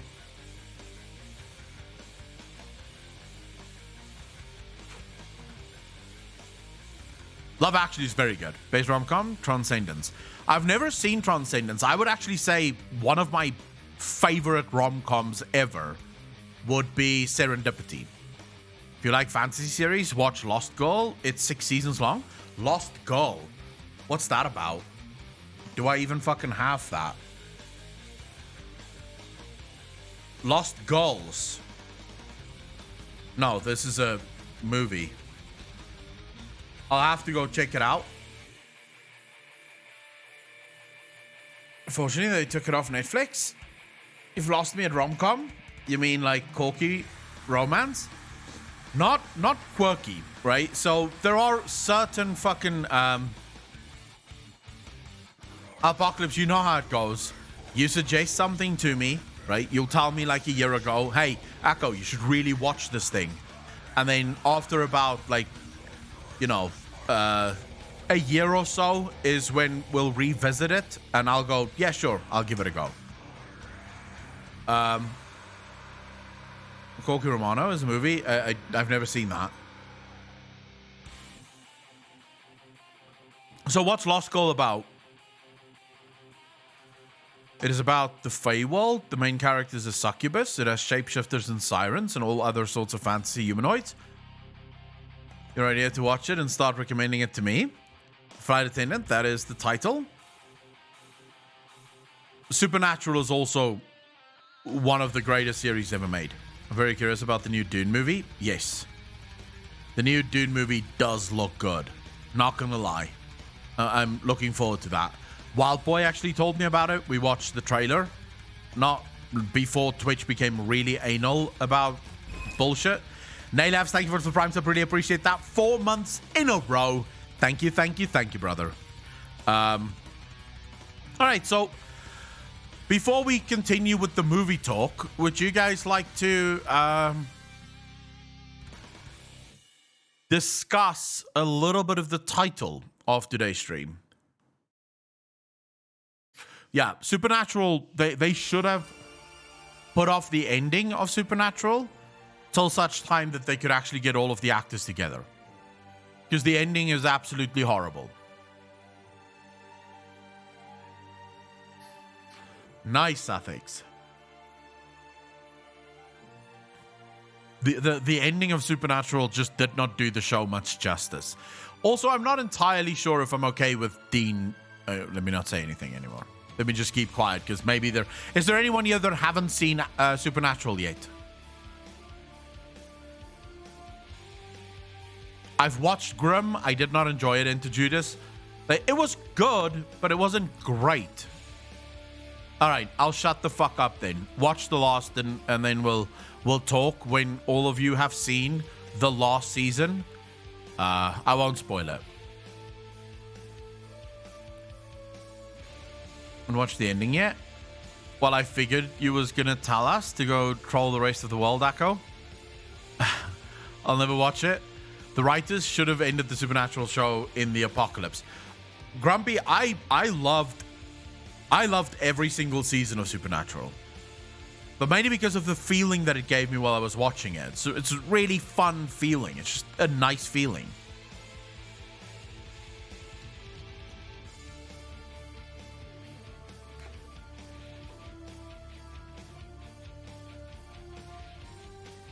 So, let's just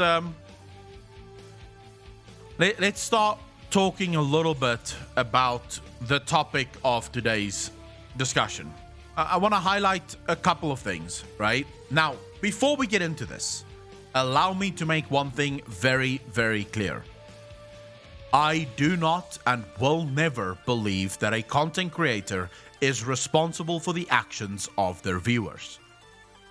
This somehow creates an image in my mind of a hive mind where the viewers have zero ability to think for themselves and only do as the streamers say.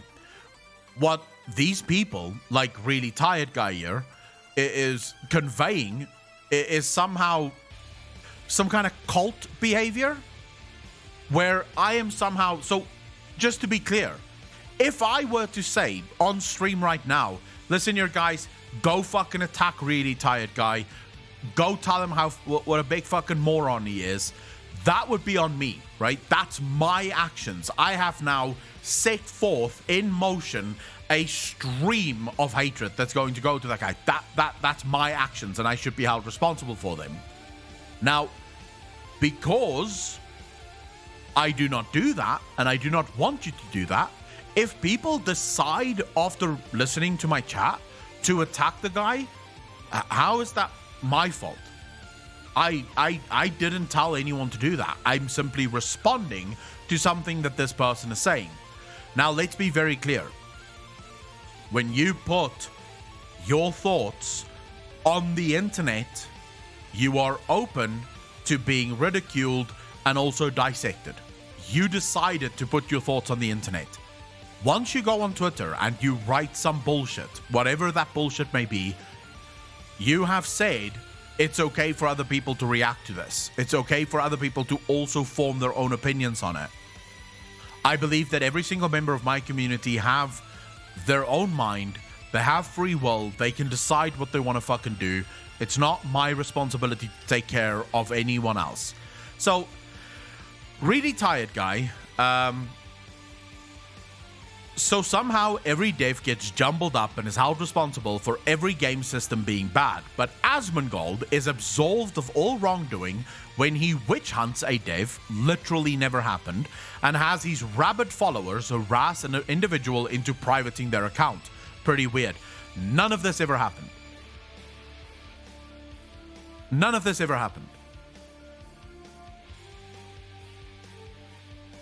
So his starting off point is a lie, but you'll understand in a minute why it's a lie. Now you have Gabe coming in here saying, I do believe Asmongold is responsible for his community to an extent. However, I feel as though it is disingenuous to say that he should be able to control his audience. He has told his community to not attack and harass people that he disagrees with quite a few times. But then why do you believe he's responsible for his community? Either he is responsible for his community or he isn't. You can't say he is responsible for his community, but then also it's disingenuous to say that he should be able to control. If he's responsible for his community, then by extent you are saying that he should be able to control his community, which I've just stated you can't. I have no control over whatever the fuck any of you wishes to do, right? I have no control over it. Now, Asmongold had his own tweet, and we'll get to his tweet in a minute. I never said he has to control them. I said he has to take responsibility for their actions. The fuck are you talking about, Real Tired Guy?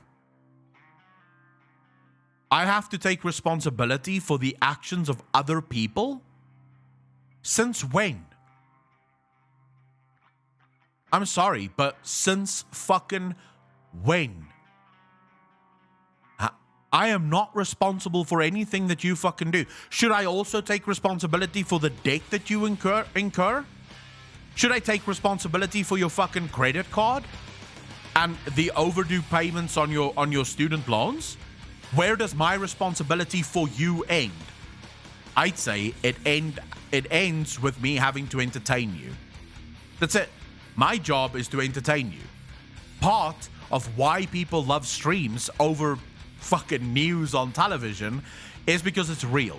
Because you have moments like this where a streamer is responding or reacting to what other people are saying, and you get to see their own opinions. You get to see them formulate real-time opinions, right? So this is just an absolutely fucking horrible take. But you want to know why this take is starting up? You want to know why all of this is happening? The answer is actually rather simple. Sides. This is where we are now. This is where we are now. So I tweeted out earlier today, believe me when I say, I get the frustration the players feel. I also know quite a few devs who work on WoW, and I can promise you they are amazing people who absolutely love the game and the gamers, and that's true. I know quite a few. Let's say six that I know very well, and then probably close to about 20 developers that I've spoken to in DMs, right? So that's a few. I'm not lying when I say I know quite a few, and they all really care about the game, and they actually do care about the players. They do actually care about the players. I think it's time we admit mistakes were made on both sides, and I genuinely believe that. Because I think if we cannot admit that mistakes were made on both sides, we are going to tear each other apart. So I continue by saying, to all players, attacking and harassing devs isn't going to solve any issues. It's simply going to push good developers off social media, where they will have even less ability to see genuine concerns of players. To the devs, you can't keep fostering this us versus them mentality, and you can't keep telling yourself the game is good. Recognize that this needs to stop. Calling out the community won't stop the negativity. Bridges will need to be mended. And I genuinely believe that to be the truth. I genuinely believe that to be the truth. As long as the developers hide within this bubble where their game is good and where they call out, and I see this quite often, right? These developers come onto Twitch or onto Twitter, and then they call out the community for their bad behavior. Like they go, stop harassing me, stop doing this. That's not helpful. That is not helpful.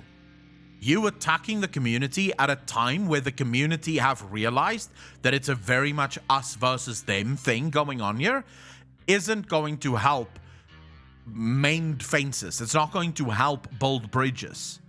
You're only burning those bridges faster than you can fucking put them up. So you have to be the adults in the room here and take a step back and say, okay, let's not do this, right? Let's stop this. My final message was to everyone, and this is something that I feel far too few people actually realize. We are all humans.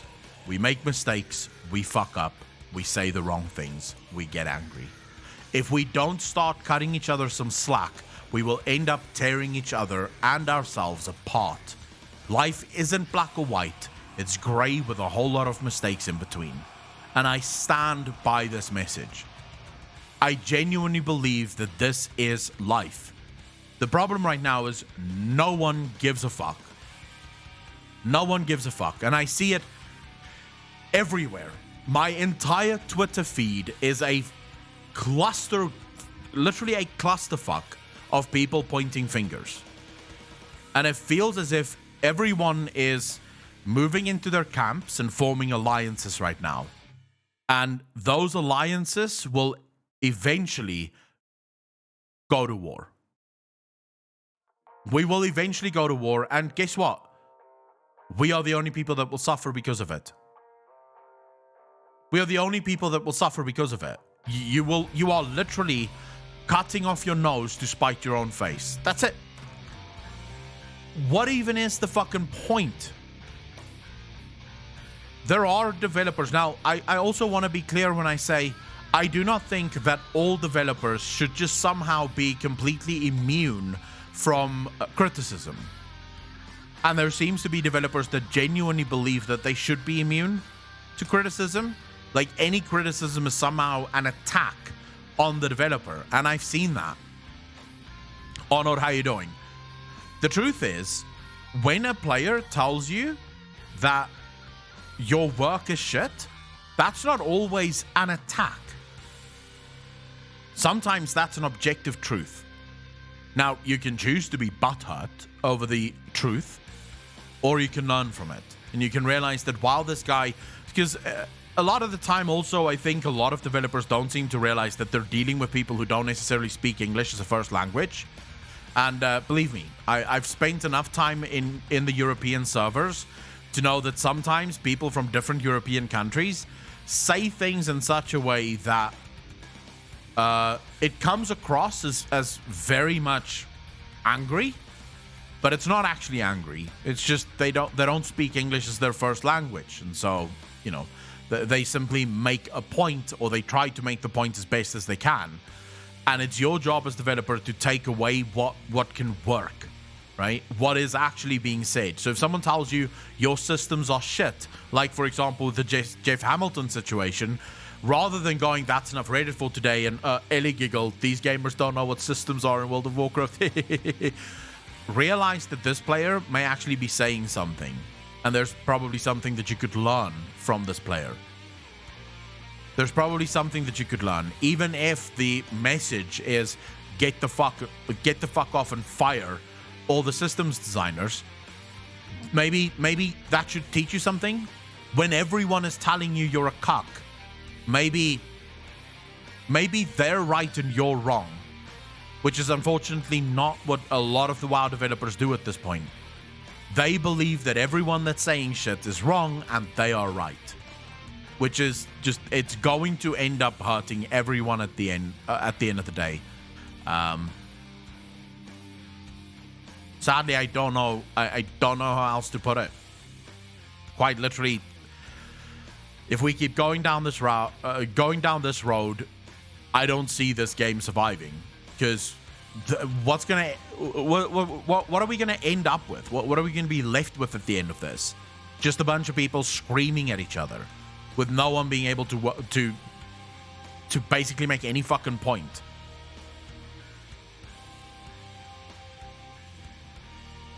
Jeff Hamilton literally started working at Blizzard, I believe, during BFA. Would you guys like to know when World of Warcraft started sucking? I'm just saying.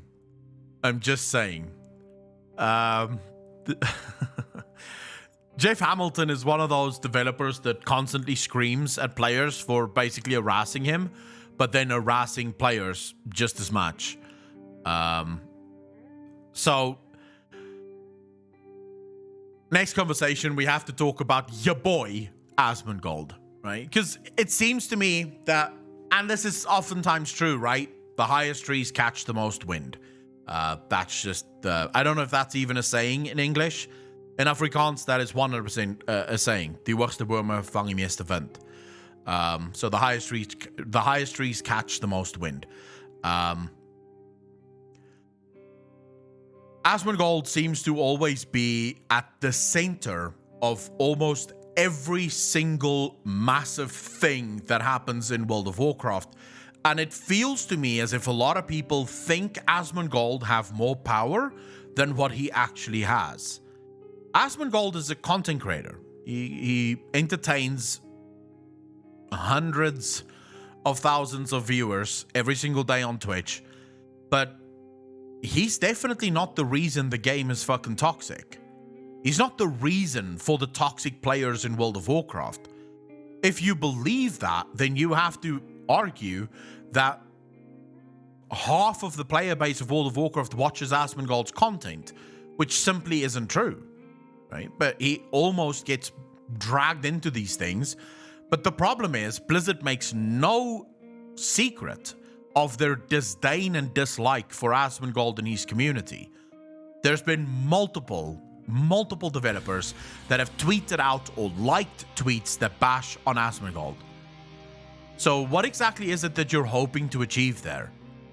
This is why this tweet from Asmongold is just absolute fucking gold. Recently, more than ever, I've been accused of harassment when I've had the audacity to defend myself in my community, which is he's fucking right. If someone started saying shit about me or saying shit about my community, you can bet your ass I am going to punch back as hard as I fucking can. And I don't care if people say, bro, you're going over the top. No. You decided to throw the first punch. Therefore, I am allowed to punch back as hard as I fucking want. You can't say, but it has to be, it has to be in balance. So if this guy only said X amount of bad words to you, then you can only really apply with the same amount of bad words. Get the fuck out. As soon as you start attacking me and my community, I have every right to try and fucking destroy you. Right? You started it first, as far as I'm concerned. The idea that I should allow myself to be attacked is driven by narcissism and entitlement, and oh my fuck. Yes. There are so many fucking content creators right now on Twitter that I want to throw up when I see them write shit. Like, genuinely, I go through my Twitter and I see these content creators writing things, and I just want to throw up. Because these content creators go out of their way to bash a specific group of players, oftentimes men, but then get extremely butthurt if any man even attempts to defend himself. It's like, you entitled, spoiled bitch. You cannot, under any circumstances, believe that you have the right to throw shit. But then as soon as someone throws it back at you, you go, you're not allowed to do that. Only I am allowed to say horrible things about you. How dare you defend yourself? I have legitimately gotten so close. I don't want to block them because that would give them some sort of weird like, right? They would really enjoy it. They would find some kind of stupid fucking reason to like the fact that they've been blocked. But I do mute them because they annoy the living fuck out of me. These absolute pathetic individuals, these human beings that would amass to nothing in real life if it wasn't for the fact that they looked okay and they had a bunch of guys that was willing to simp for them, have the audacity to tell me that I am bad because I have a fucking penis, and then if I want to defend myself, somehow I'm part of the problem. I'm sorry, love. You can go fuck yourself. Right? So, yes, it is 100% based in entitlement and narcissism. Believing that somehow you have the right to tell other people what they could do, but they're not allowed to defend themselves. Or to tell, if a man goes, wait, this isn't all men, then somehow you're part of the problem because you're defending other men that's doing bad shit. No, go after the fucking men that's doing bad shit. Don't come after me. Don't come after me. Go after the people that's doing the bad things. This should not be my fucking problem. I should not be lumped in with all the other bad assholes out there just because I also have a penis. The fuck is that? Right?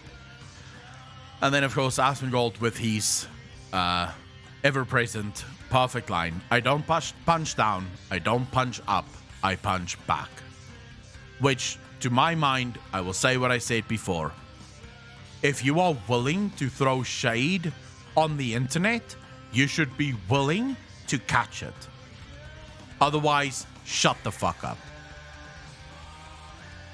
If you are willing to put yourself out there and say things, if you're going to start catching shit and you don't like it, maybe you shouldn't have said anything in the fucking first place. Go back to what I said before. If you can't handle the heat, get out of the fucking kitchen. That's it. It's as simple as that. If you don't want to be attacked, then get the fuck off. Stop putting out horrible takes that you believe everyone should agree with simply because you exist. Somehow people should absolutely agree with you. You had a horrible take, people spoke out against it, and they did not agree it. They did not agree with what the fuck you said. So, just stop. And Periscopic, I never said women are primarily doing it. I said there are some women on Twitter that is attacking men, all men, and then getting angry when men defend themselves. I never said it's all women. I never said women. I said some women. And if I really wanted to, I could actually find the tweets. But because I don't want people to go after these fucking women, I'm just not going to find the tweets. But the fact of the matter is, there are people on the internet that believe that they should have the right to say whatever the fuck they want to say, and no one should be allowed to disagree with them. That's the problem that I have, right? You can't think that way. You cannot be that entitled to believe that you can say whatever you want, no one else can disagree with you. If they disagree with you, somehow they're a misogynist or a racist or whatever the fuck you want to make up, right? Whatever word you want to make up next. That's not how this works. Go after the actual misogynists. Go after the actual racists. Go after the actual bad people. Do not go after everyone. Do not make these generalized fucking statements. And then when people take actual cause or issue with the statement that you just made, now suddenly you want to play the fucking victim. This happened and this drives me fucking nuts, dude. This is the one thing that drives me up the fucking wall. These people that are so willing to throw shade. Oh my God. They are willing to call everyone out. As soon as someone says anything to them, suddenly they're the victim. Suddenly now they're the victim. They're being attacked. Jeff Hamilton loves doing this. Attacking the player base for all sorts of bullshit. And as soon as someone says something against him, he's the fucking victim. Bro, get the fuck out of here. Man, I get angry. Let's calm the fuck down. Plain and simple, mofos can dish it out, but can't take it. So you do believe devs like this belong in the company? I don't really think it's my place to discuss whether or not he should be in the company or shouldn't be in the company. I don't think that's my place. I don't give a fuck. What I want from him is to just do his job and stop mouthing off. Right? Just do your fucking job. Stop mouthing off. No one gives a fuck. Marissa, how you doing? I'm not one of those people that call for people to be fired. Because that's cancel culture and I fucking loathe that. Why? People can learn. Right? If you're gonna fucking cancel everyone, what the hell's the point? You never know. You might get the opportunity to sit down with Jeff Hamilton, and after explaining it to him, he realizes his mistake and he goes, I'm so sorry. If you're going to destroy his life, do you think you're going to convince him? I'm not going to be convinced. If you try and destroy my life, nothing you say is going to convince me. But if you come at me with a rational argument, if you come at me and you actually explain, right, why you disagree with me, I might be open to changing my mind, right? I might be open to apologizing for something that I had said or something that I had done. So I will never ask for anyone to be fired from the company. I'll sometimes say shit in passing, like they should just fire all of these devs, but I think most people know that's a joke, right? Bad trying to lose a nightmare. I'm so done with the endless halls. How are you? Marissa, triggered. As usual.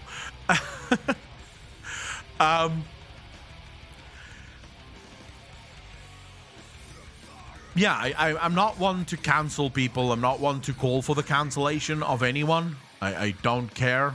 I don't think it's up to me to make that call anyways. But what what I really fucking hate is when these snowflakes on Twitter is so willing to throw shade and accuse people and generalize about how all men are bad. And the funny thing is, the vast majority of women I know do not believe that shit. That's what's funny to me. If I look at all of the women that I know, I don't think I'm friends with a single woman who believes that all men are bad. Or even that a majority of men are bad. But I think if you're going to say that, so if you're gonna come out and you're going to accuse all men of being bad, you should also then understand that you are going to get attacked. and you have to accept the fact that you are going to be attacked. Right? And of course, because you shot the first shot. You were the one who loaded the cannon and fucking blew it in the direction of these guys. Of course they're going to attack. People hating on Maine. Did I miss a comment from him? Oh, Periscope, no. The Jeff thing came from an earlier discussion that we were having. And Jeff just does the same thing. He loves sort of throwing shade at the player base. And then as soon as people attack him, after he threw shade, he goes off and he says, oh, no. Why are you attacking me? I just want to live my life. Guys, I just want to be on Twitter. I don't want to be attacked. Why are you guys attacking me? Well, maybe because you're attacking everyone else, asshole. Like, if you don't want to be attacked, how about you stop attacking every other fucking player, right? Like, Jesus. No need to apologize, Periscopic. It's just that it's insane to me. The level of entitlement that exists within some of these people's minds. Stand passive-aggressive people like that. If you're going to attack a very specific group of people and not expect their lashback, you're an idiot. Simple as that, and some just don't want to acknowledge it. Some people want to be able to attack and never have anything happen to them. That's the problem. That's literally the only problem.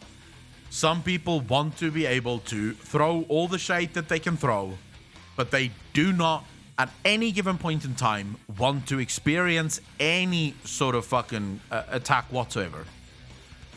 Well, I experience misogyny in the game quite often, to be honest, but the guy friends I have in WoW are nice people, so it is probably the same for you.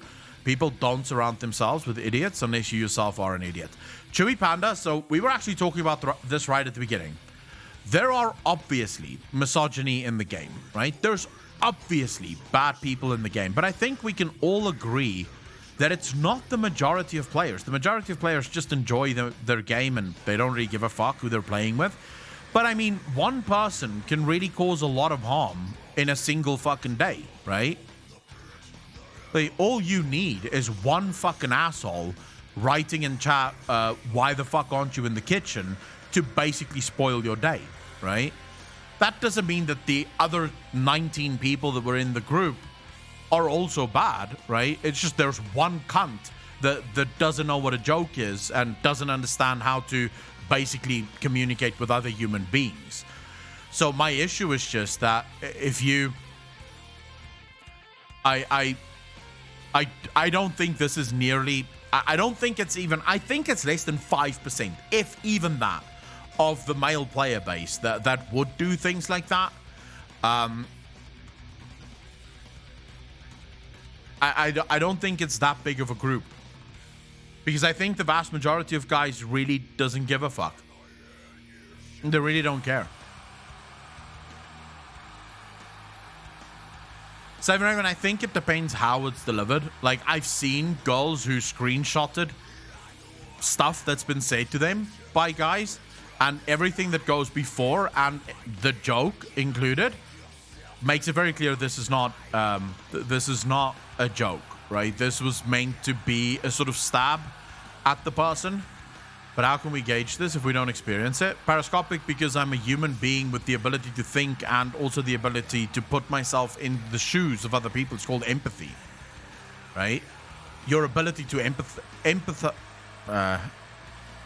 empathize with other people, right, gives you the ability to put yourself in other people's shoes. You don't have to have lived a certain experience to understand the experience. I speak to plenty of women in gaming, and I can tell you that there are women, I said this at the beginning of the stream, it's about 50-50. I know women who has never experienced any discrimination whatsoever in the game. Never. They've never played a game where anyone has ever said anything bad to them. And then I know women who's experienced quite a lot of it. So, by that metric, if it was the majority of men that were horrible, every woman would have experienced some measure of like bad shit happening to them in the game. The fact that there are women who has just never experienced anything bad tells you that it's clearly not the vast majority of men that's doing shit like this. I love to be in the kitchen because I love cooking and baking. But if you insult me about being a woman, you have a problem. I agree. I like being in the kitchen. Does that mean I'm a woman? I love being in the kitchen. Making, like, cooking is one of my favorite things ever.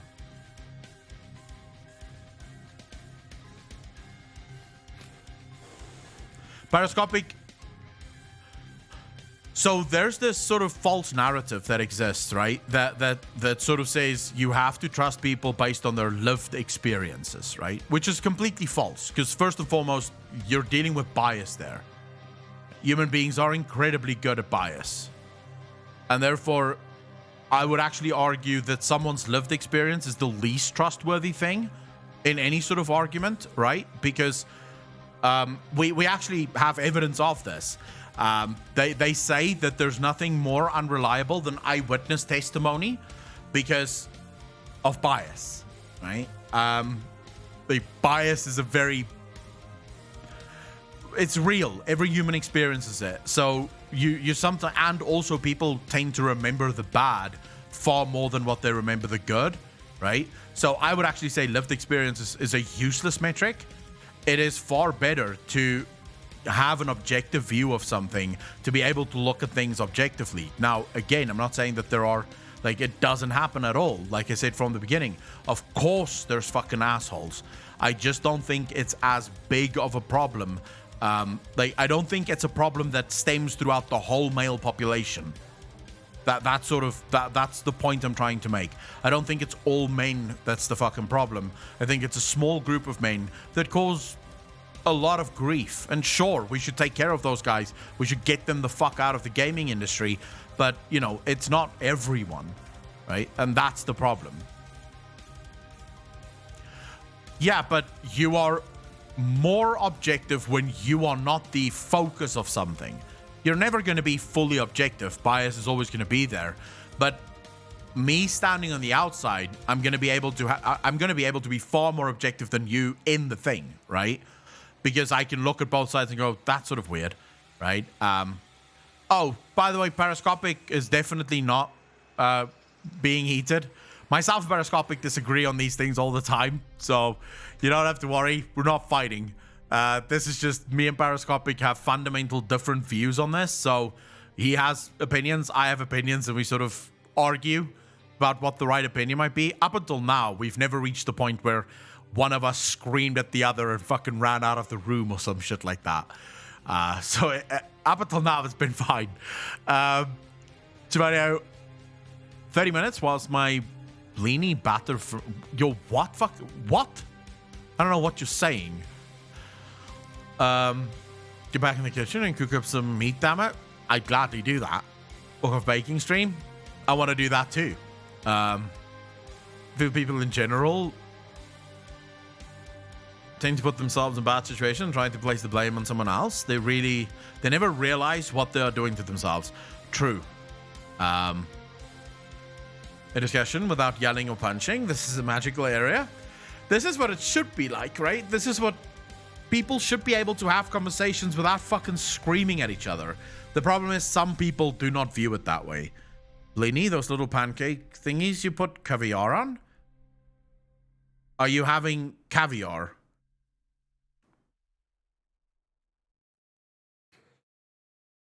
Nico Spider, how you doing? Oh yeah, I don't have time for people who aren't willing to have a mature discussion. Sure, but to an extent, because you can entirely objective about something you've never known about, but that doesn't make you informed enough to analyze. A baby has an objective view of nearly everything. Doesn't mean they're qualified to make any decision or observation, in my opinion. Yes, but this is a problem that I've been looking into quite a bit now, right? So this wouldn't be the same as a baby who... Actually, a baby doesn't have an objective view of just about everything because a baby generally only cares about very, very fundamental needs at the time, right? But, you know, that wasn't your point. I just wanted to throw that in right at the end there. Cooking is one of the most creative things in the world. That is true. I love cooking. I don't get why people don't cook more. There's nothing more fun than sort of figuring out a dish. Like, I don't like following cookbooks. I fucking hate cookbooks.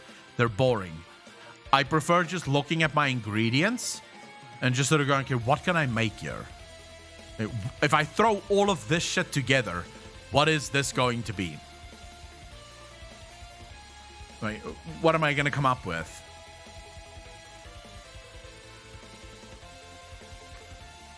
Have you ever cooked anything from it? Never. I never come up with mistakes. Never. I either come up with very tasty things or not very tasty things, but they're never mistakes. Don't taste my fury. Thank you for the follow, dude. Really fucking appreciate that. Welcome to the stream. Thank you, thank you, thank you.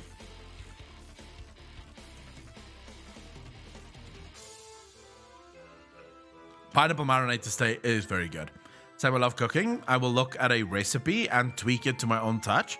I never follow the cooking directions. I don't like, so I will, I like watching like YouTube videos about people cooking, right? Salted foods and stuff like that. So I'll see something that they do, right? And I'll be like, oh, that looks good. And then I don't remember everything that they did. So I'll just go to the store and I'll be like, okay, I'm going to take this, this, this, and this. I think that's sort of what they did there. But I want to try this and this and this and this as well. And then I'll just put all of that shit together. I have some tremendous dishes that I've made in my life.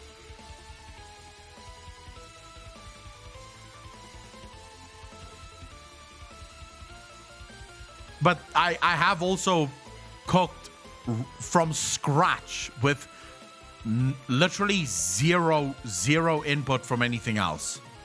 Right? Just sort of made things. So for example, I taught myself how to make pancakes the way that I like making them. Like flapjacks, not pancakes, but flapjacks. I taught myself how to make it so that it's very fluffy, almost to the point of being a cake. Just because I kept adding things. And something that really works well in like flapjack dough or pancake dough, for those of you that live in America and is wrong about what it's called. If you put some coconut, like coconut flakes, into your pancakes, oh my fucking god, is that shit good.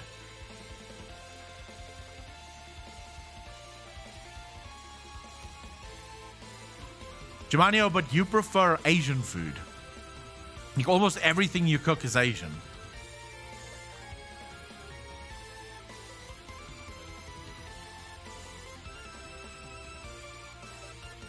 Depends on the red meat, Nerbear. There are certain things like prime rib, for example, right?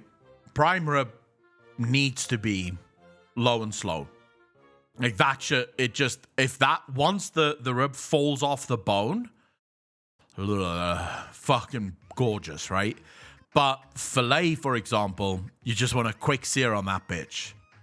So it really depends. I put cinnamon, nutmeg, and honey in my pancakes, and it was so good. There is no need for syrup whatsoever. That actually sounds very fucking good. Brisket low and slow. Oh my god, brisket, bro. Brisket is just so fucking good. I need that recipe for your pancakes. Even that, I can't have them. Why can't you have them, Flinder? I can cook, bake just about anything except biscuits. I always fail at biscuits. I don't know why. It's just my Achilles heel of the kitchen. What do you mean biscuits? What biscuit cookies or? I'm not sure what do you mean when you say biscuits. You're making me hungry and I'm already eating my lunch. What are you having for lunch? Akko was wrong about biscuits too. Jesus, here we go. It depends what you call biscuits. Coconut flakes. Rotio.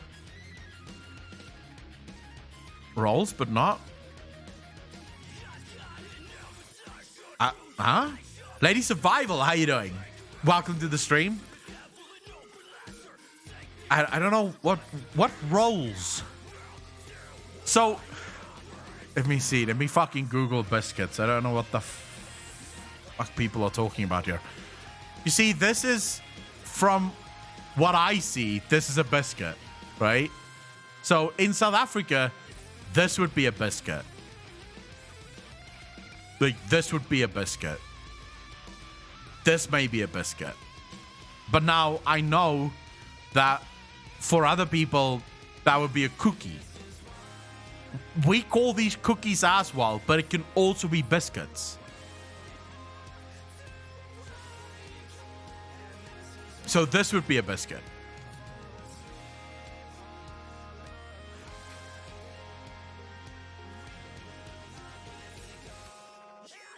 How can this be hard to cook? Looks like you just fucking throw a bit of dough on the fucking in the oven and it comes out great. Biscuits are what Brits call scones. Londra, we call those scones as well. Although, probably not surprising, South Africa is a former colony, so it makes sense, right? Also hand-sized yeast bread.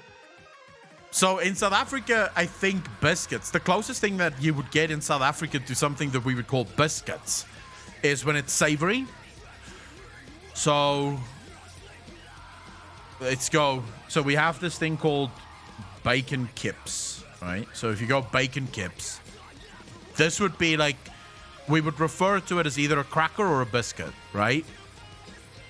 So like if you went to someone and they said we have biscuits and cheese, right? It would be crackers and cheese. That's what it would be, right? So yeah, we would call them biscuits as well.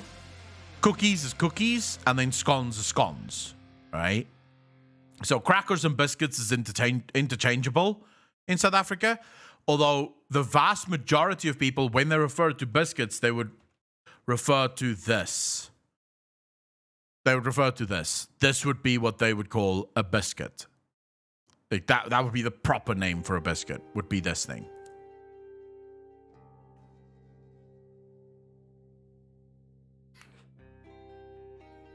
This isn't cake. Remember, this is definitely not cake. The closest thing to this would be biscotti, I think is what the Americans refer to it, which means twice baked, right? Because this is what you have with breakfast. This would be breakfast shit. And I fucking love these things for breakfast. I haven't had them in like years, but they're so fucking good.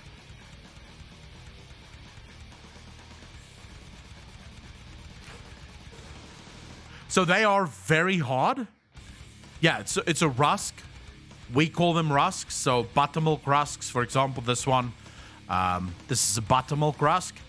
My favorite, though, is usually this, right? So raisins, some nuts, things like that. But this you would have with coffee. Because you absolutely fucking can't... like you can't eat this just like that. It is way too hard and way too dry. You sort of dip it into your coffee, let the biscuit soak up all of that fucking coffee, and then you eat it. Joshua Wiseman is very good. He reminds me of Pyro if Pyro had longer hair and a cooking channel. I like Joshua. Lady Survival.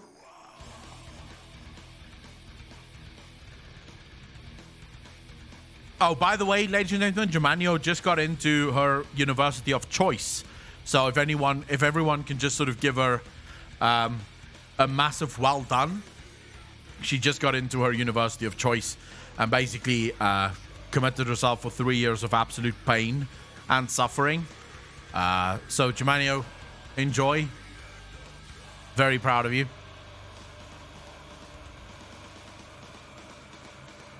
I don't think if I could do it all over again, I would not go to university.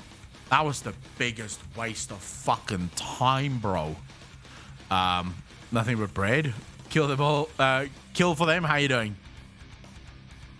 Thanks. Had to take the long route, but I'm happy. Ever tried manakish? Preferably with za'atar. Alcove. I've no. The words that you just used completely and utterly fucking escaped me. What the fuck is this?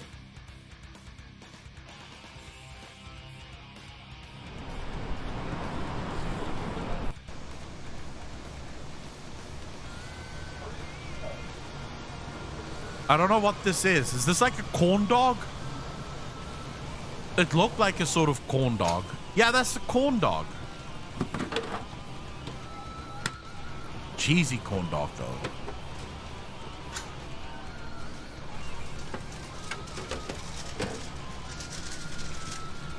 Yeah, that's cheesy as fuck corn dog. Although that looks very fucking tasty, though, doesn't it? Thrall missing, not massive. That does look very good, though.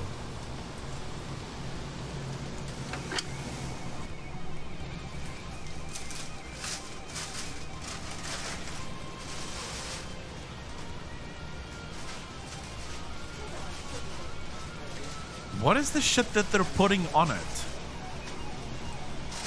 I know that's panko breadcrumbs, but what's that shit? Like the other things that's going on it.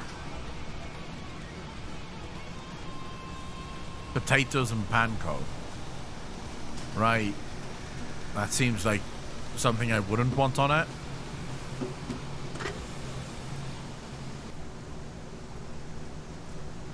I mean, it looks good, though. Does not look bad. Humans love crunch, but crunch is not a flavor. Yeah, but crunch is a texture. It gives mouthfeel, and mouthfeel.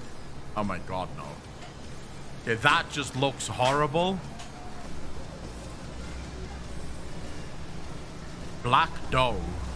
I don't think I would eat that. Yeah, it looks like cement. I definitely wouldn't have that. You ever had biscuits and gravy? No, because we don't have those biscuits here in South Africa. The biscuits that you guys have. And scones we usually have with just like apricot jam and cheese.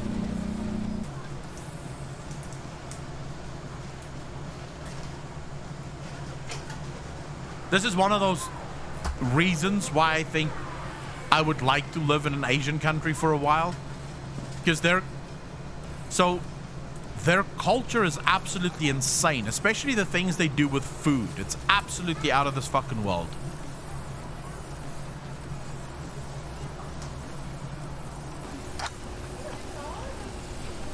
Like, look at that shit.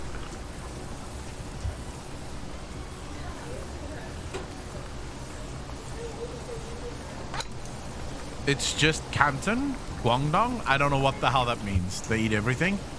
It says like the UK. We have brown meaty gravy. US gravy is white sauce. Ah. Yeah, gravy here is like brown. American style biscuits with pancake mix and batter.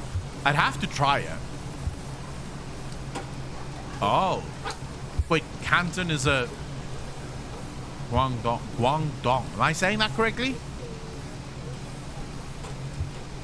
Those look really fucking good. What does this mean? Is this the Chinese or whatever for Food Kingdom?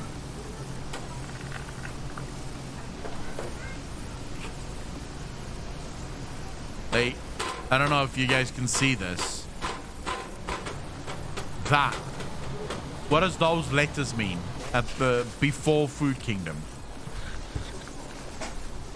White gravy is sausage gravy. We have also beef gravy, which is brown. In South Africa, if you say gravy, you're almost always talking about brown gravy. The only other type of gravy would be chicken, which is sort of like light brown.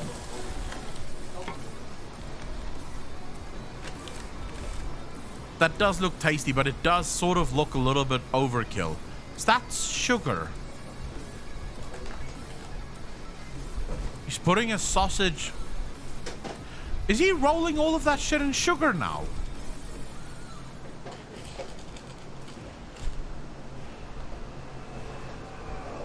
So what?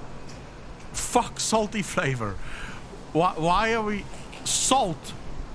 To be fair, I think that would be way too much fucking salt. Like, if that is salt, then death is upon you, because you would not be able to eat that shit. No, that's definitely sugar.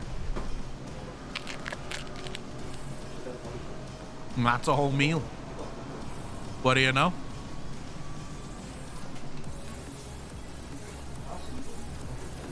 Break it open. I want to see what it looks like. Ah, cheesy. Not bad. Not bad at all.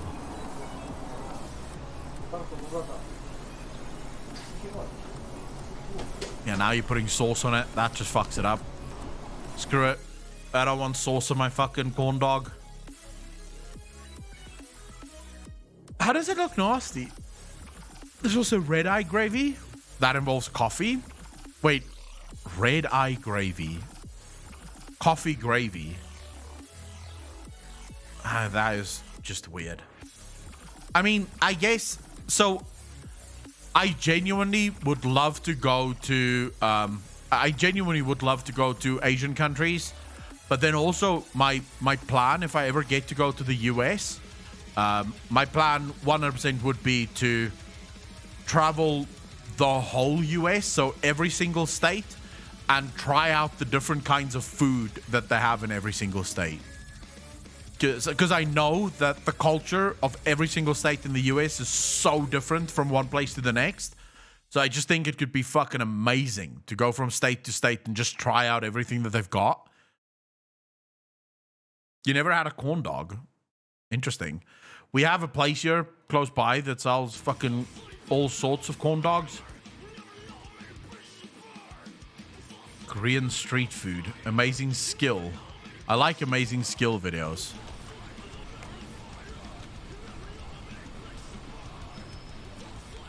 Real life streamer? Hey, if I can, I will definitely do real life streaming where we try out every single type of food in America. I want to see the skill now, bro. Show me your skill. Let's do some proper skill here. That sounds weird.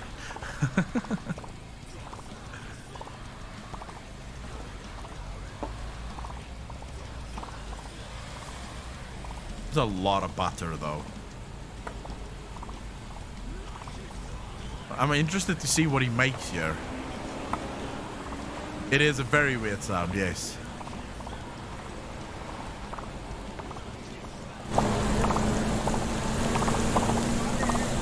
You guys hear that sound?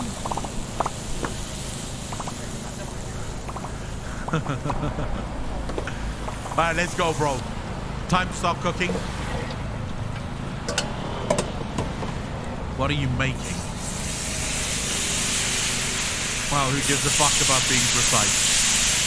Yeah, just throw it up. I mean, okay, so this triggers my OCD like a bitch, dude.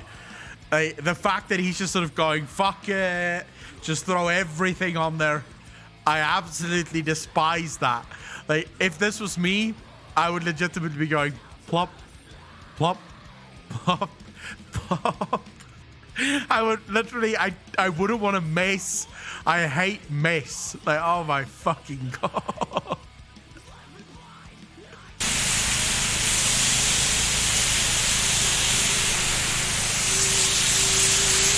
So it's not very scientific. Like, look at that. There's far more batter in that one than there's batter in that one. So whoever gets that cookie or whatever the fuck this is getting completely fucked. Like, some of these people are getting good cookies and the other people are getting... This is what happens at McDonald's. Like, you go to McDonald's, one of the burgers has like 6 fucking gherkins on it. The other's got 1. And then one of the burgers is swimming in sauce and the other one has none. Because they're also doing 10 burgers at a time, just fucking spraying it. Like, standing 10 feet away and just going, fucking get your ketchup now, bro.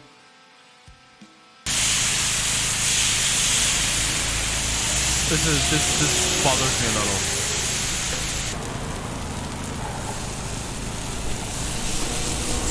What is that? Is that seafood? He also doesn't seem to give a fuck whether or not he's hitting every single one of them with more or less.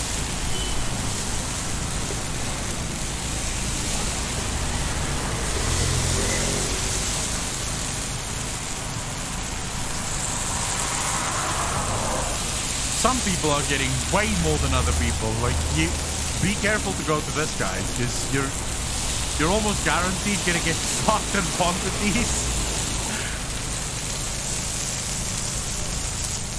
Yeah, there's literally zero quality control here. This guy's just fucking... He may as well just throw it up in the air. Just let it land where it fucking lands. Shimonita, how you doing? I've never had octopus. Looks sort of weird. Alright, let's go, bro. Show me your cooking.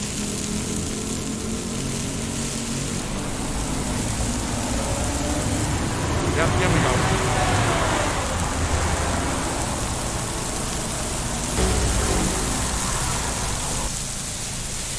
Oh, and there we go again.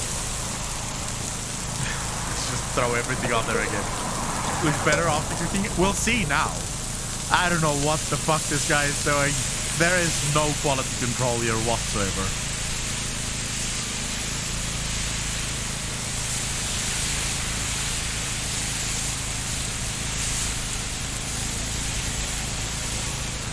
Okay. Is this actually going to work? Like, how is he ever going to cook the top of this?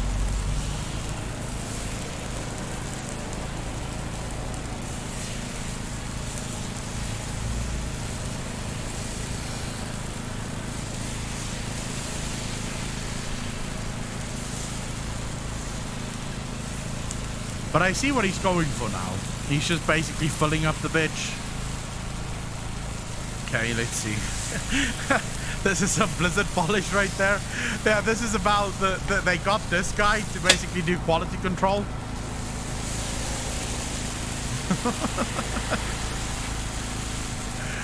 This is why patches look the way they fucking do. I need to see what the hell's gonna happen here.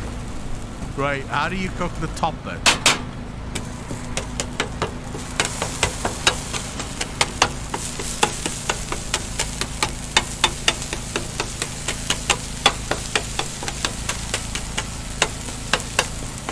Oh my god, I'm getting a little triggered here.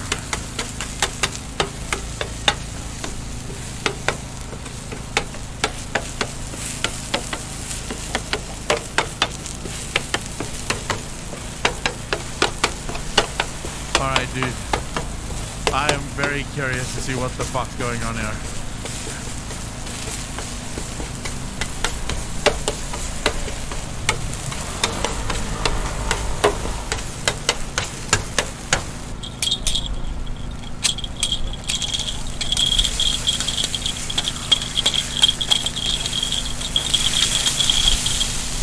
How's he doing it so fast? What the? How's he turning it so fast?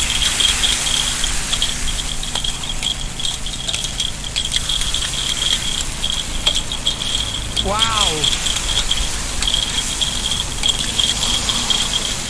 I mean, clearly what it looks like doesn't matter, right? Doesn't have to look good, it just has to taste good.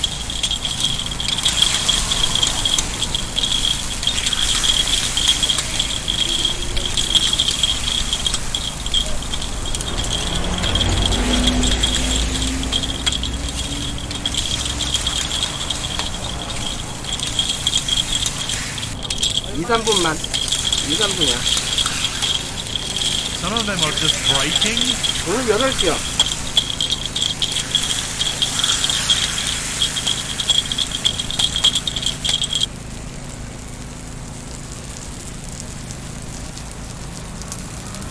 I'm very interested to see what this looks like at the end, because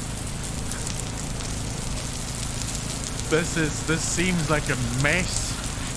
Literally feels like the only thing this guy can do well is mess shit up.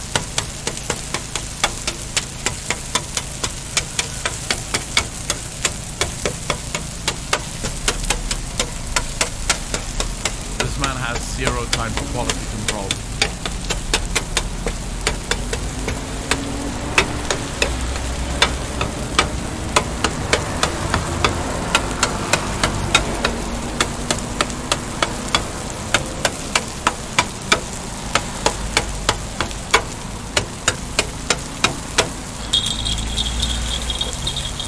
Fucking super fast. Look at me go really fast. Really fast, boy. Fast, boy. Look at me. Look at me. I can turn all of these so fucking quick you can barely see it. Superman can suck my dick. That is like the fastest shit I've ever seen in my life, dude. I'm still trying to figure out how the fuck you turn something with just two pointy sticks. Like, how? This is where those chopsticks really come in fucking handy.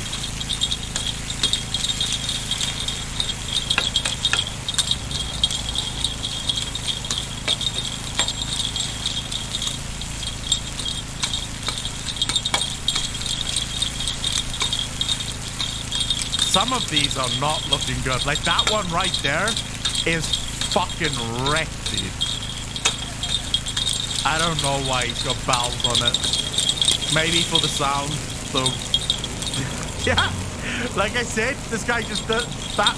I mean, there's some of these that's completely fucking wrecked, dude. Alright, what are you gonna throw up next?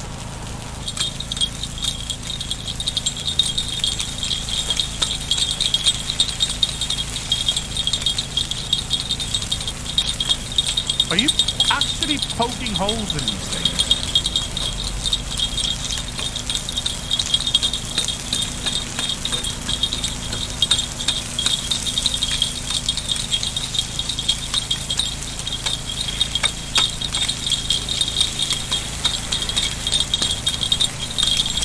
Feels like he's just trying to break these things now.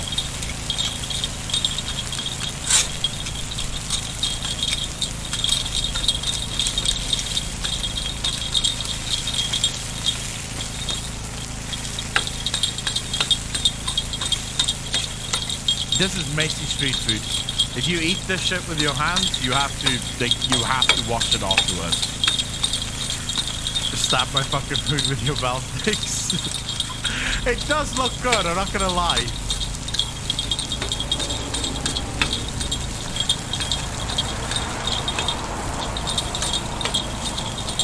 I do feel like he could have put a bit more love into this shit. He could put a bit more love into this food. Shamanita, I'm 100% there with you. I don't eat with my hands either. So I could probably never eat this shit.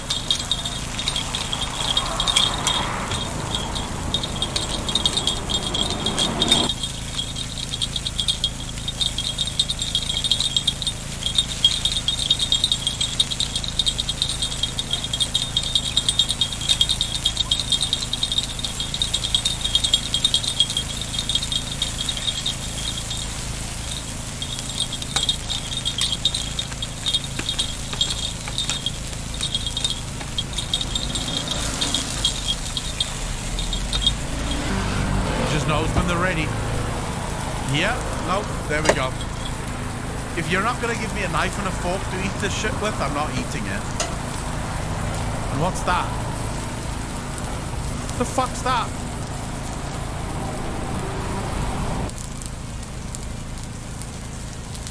Is that looks like leaves or some shit?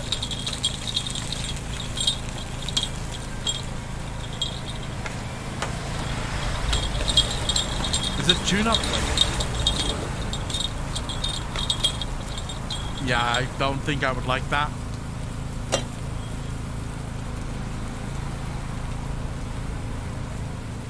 Also, it seems to me like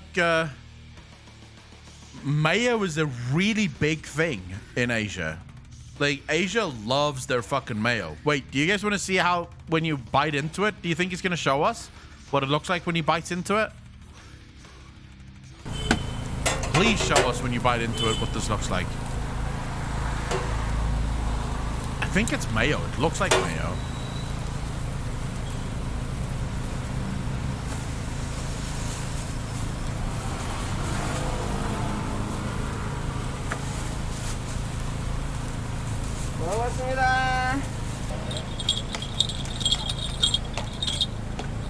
Doesn't look as appetizing now that you've sort of opened it up. Yeah, I've never had Japanese mayo here because Japanese mayo costs a fuck ton here. It's like $15 a bottle of that shit. It was fascinating, but also very weird.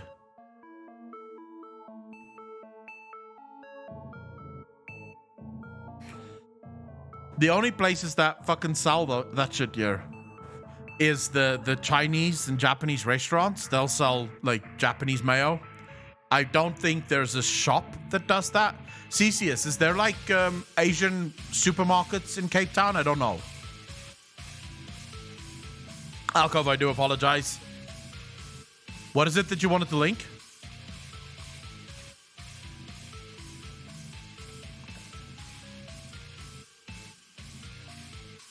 Poffertjies, that is typical Dutch, are made in the same pan. I think we have poffertjies too. Well, we probably do. I mean...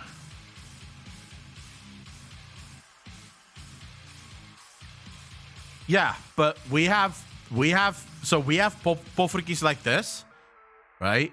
These things as well. But then we also have a poffertjie that's made with pumpkin. Like a pumpkin poffertjie. So you make pumpkin dough. And then you make that. I'm so hungry now. On the floor, all this food talk and whatnot.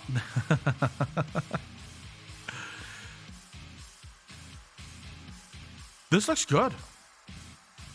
I would eat that. Why not? Those are good filled with custard. You look like you've lost some weight. Zix, thank you very much for the 10, dude. Really appreciate that. I am very angry and mad now. The new campaign quest that I have been extremely hyped for is bugged and no one can complete it.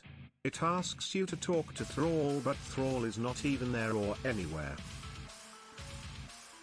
Well, we just saw who does the quality control for Blizzard Entertainment, so that's why Thrall isn't there. He's on a vacation. Thrall has taken vacay.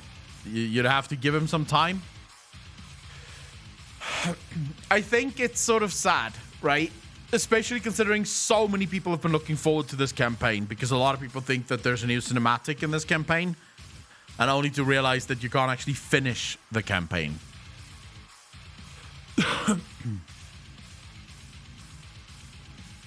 Good morning to the amazing Blazing Star. How you doing? Thrall is hanging with Malfurion. Green Cheese is waiting for 2 coming. I wonder if... Are we sure that it is a bug? Is it confirmed to be a bug? I'm looking at Wowhead. They don't have anything on it yet, so... Hello, food stream with Echo. Honored, enjoy work, dude. Appreciate you coming to hang out. I'll add to the fact they have pushed 2 hotfixes to attempt to make him spawn. Both have failed. This is a spectacular disaster. One would think that after this many years of making the same fucking game, you would have gotten to the point where you can sort out these sorts of bugs, right? One would think that these sorts of bugs wouldn't happen anymore. Why is it that every single fucking patch there are crazy amounts of things just broken in the game?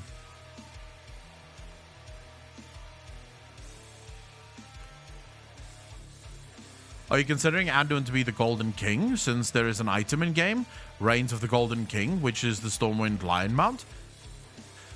It could be. Anduin could be the Golden King. They're busy with other things. Yeah, the other things is what fucking bothers me, Shamanita.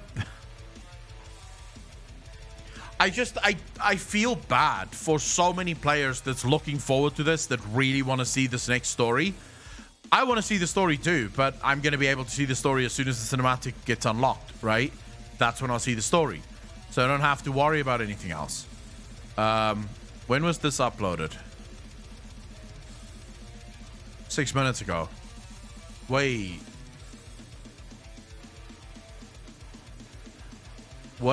we've got the cinematic here. It is from Wowhead. Anduin's goodbye in-game cutscene. All right. Do you guys want to watch it? Yeah, the new cinematic is here.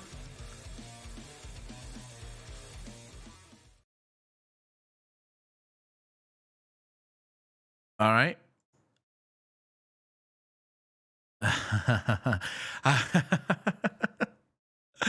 All right. We'll watch the new cinematic. Anduin's goodbye. Now, I do hope that this cinematic isn't as broken and bugged as it was on the PTR, because we've seen an early version on the PTR which sort of focused on Anduin's forehead and Sylvanas over the shoulder, so it was sort of broken. Hopefully this one isn't as broken. It was uploaded 6 minutes ago. So here we go.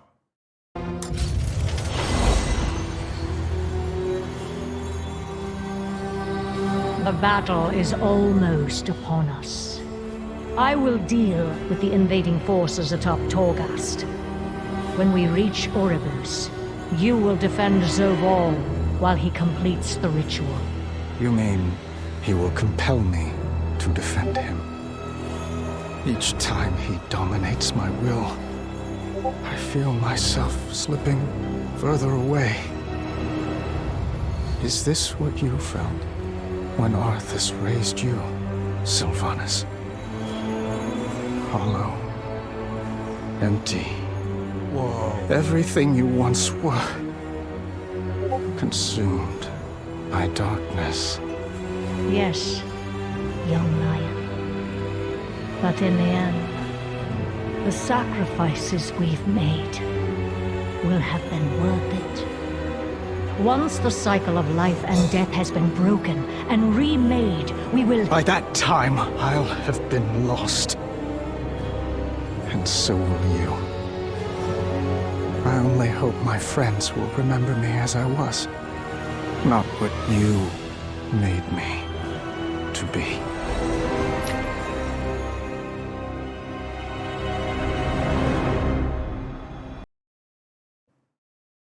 What the?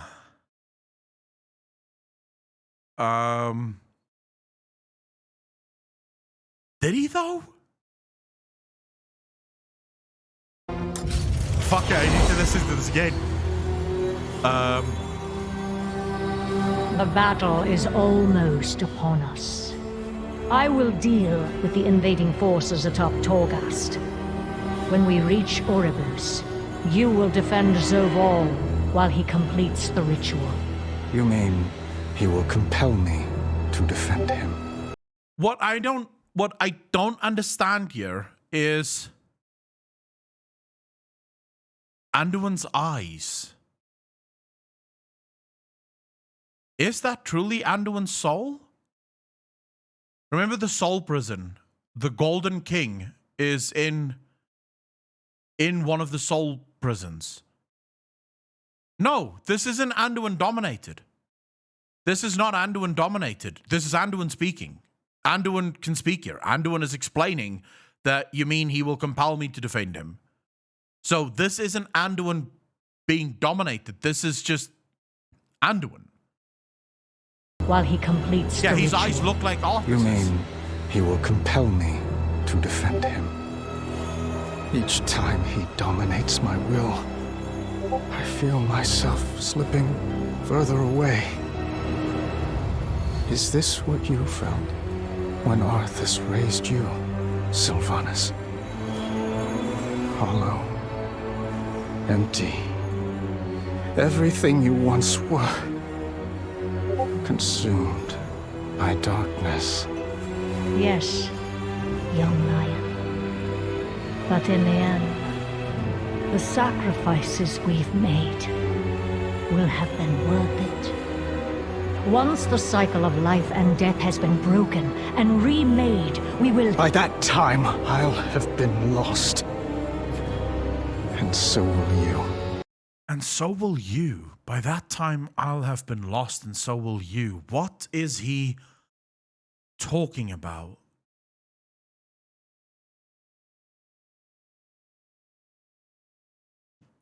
Because we know that he feels himself slipping away whenever he's being controlled. But so he will be lost because every single time he's being dominated, he loses himself a little bit more. and eventually there will just be nothing of him left to return. The issue that I have is that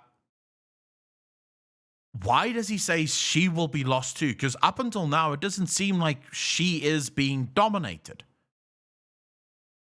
I only hope my friends will remember me as I was, not what you made me to be. So this cinematic's very confusing because it seems like for most of it, it seems like Anduin chose to do this. Sylvanas even says that, right? She tells him,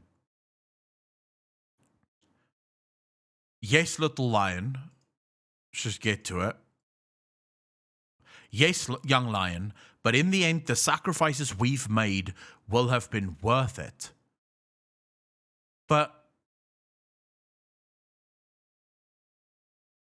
then at the end here, he claims that